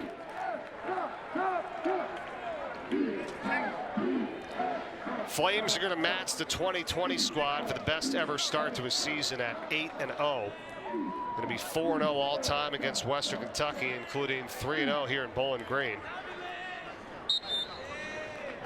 And the 5th winning streak of 8 or more games all time, longest since they won 10 in a row back in 2019 through 2020. They've won 4 in a row on the road as well, too. And to be able to start in a new conference and to just go to 6-0 to start, and that's the first time that's ever happened for a new team in the league. And their 14th straight win over a Conference USA opponent, 15-1 overall. And working their way into a spot to play for a championship. Yeah, I mean, they did what Liberty does, right? They ran the ball today. They controlled the line of scrimmage, and then Caden Salter made some plays with his feet and with his arm that you just can't coach, right? And you know, sometimes you just tip your hat to your opponent. And offensively, they were pretty much on all cylinders in this game. It's just down the stretch, we talked about it. Defensively, and I mean, because of what happened tonight, I'm assuming that's why that graphic is up there. They've already clinched a spot in the Conference USA Championship game, which is pretty remarkable. First year in the conference to come in like that. New coach, some new players, and just keep this thing rolling. And just like that, you're already in the Conference USA Championship. I mean, now what they're playing for is to make sure they host it in Lynchburg, Virginia. So it's not over yet. 42-29, the final score tonight. Liberty knocking off Western Kentucky. Salter, 3 touchdown passes, a TD run. Let's go to the second half. This is where they really turned it on in the ground game. Well, I think we gave the announcer jinx. We said Western Kentucky doing excellent, held them to 87 yards in the first half rushing, and then they just turned it on. Great push up front. I mean, almost 1,000 yards for Liberty. Well, for the game total, yeah. 71 points total, 40 in the fourth quarter, and just Liberty really turned it on in that second half. 300 yards, 314 yards rushing tonight for that offense that was number 2 in the nation coming in. We'll see after this week, they may be number 1. Yes, that's a good point. They came in with 274.6 on average, and you're right, the 314 tonight's going to help that. How about Austin Reed, though? 4 touchdown passes for Western Kentucky and a loss. I mean, they've got skills, they've got opportunities, just didn't have enough here tonight. Didn't stop fighting, no quit, which you love to see. You know, Coach Helton's happy about that. They made some big plays, and, you know, Coach Helton said we need to score at least in the 30s. Well, he was half right. Needed to get into the 40s, but, you know, they fought to the end. And, again, it's a good ball club. They're not out of it yet in Conference USA. They're going to fight here down the stretch. Here's your rushing attack tonight between Salter at quarterback, Bedgood, Cooley, and Lucas. And the thing that you notice there, look at the averages. 9 a carry for Salter, almost 8, 7.6 for Bedgood, 4.5 for Cooley, and 4.8 for Lucas. I mean, good chunks every time they touch the ball. Correct, and it's not like they only ran 2 or 3 times apiece. All of them almost were in double-digit carries. Correct. Bedgood won off of that, so that's an amazing average. You're absolutely right about that. So Liberty wins it 42-29. Get a chance here to talk to the head coach of the Flames, Jamie Chadwell. Coach, wow, congratulations. 8-0, clinching a spot already in the conference championship game in your first ever year in the league. Tell us how this team is able to get to this point, do what you've done with all the changes and new things happening here in Liberty. Well, you got to give credit to them. You know, they had to have a choice whether buy into what we were doing or try to say, hey, we're just going to figure it out. They chose to buy into each other, and it's not been pretty. But every game that we've had the opportunity to compete in, man, we found a way to win. And tonight was no different in the second half. A little too close there in the second half for me, but we'll take it. Coach, that's what I was going to ask you. Offensively, I know you're happy. Great push up front. Offensive line did great. You got a lot of different backs in the action. Salter looked excellent, 314 yards rushing. But, boy, down the stretch, you know, the defense, kind of like a prize fighter, was just kind of wobbling there for a while, giving up big plays. That's something you need to clean up, right? 100%. You know, I mean, we came into the fourth quarter with only 6 points, and I think they scored 21 points or whatever, 3 touchdowns. And, you know, a couple of those, we had some miscommunications, and that's the disappointing thing. Like, listen, you score on us, that's fine. But our big thing is Liberty don't beat Liberty, and I think they're in the fourth quarter, at least defensively, we beat ourselves with a little bit. So we got a lot to clean up if we want to be a championship team. Coach, how hard does that offensive line group work? I mean, you had 6 offensive linemen in a bunch of times tonight, and then Salter with his just ability to read and react in those QB runs. It's pretty amazing how this group comes together and plays like this each and every week. It is. They've done a fantastic job. As you know, that's the hardest group to gel is that offensive line, and they've got to be one. And Coach Durkin has done a fantastic job with them. And then obviously with Caden operating what we do, sometimes, you know, you screw up, and, you know, he gets you out of it. And sometimes he screws up and still gets out of it. So, you know, it's one of those things when you got a quarterback that can make so much happen with their feet and the arm, it makes you dangerous. But we're successful right now because of those big guys up front. Coach, congratulations. Great job by you guys. Best of luck the rest of the way. We know we'll see you again soon. Appreciate y'all, Flames. You got it. Best of luck, Jamie. Coach Jamie Chadwell and the Liberty Flames 8-0 on the season with this 13-point win here tonight at Western Kentucky. Yeah, again, offensively, I think they did everything they wanted to do. Very happy. Got to clean up some of the miscommunications and the big plays on the defense.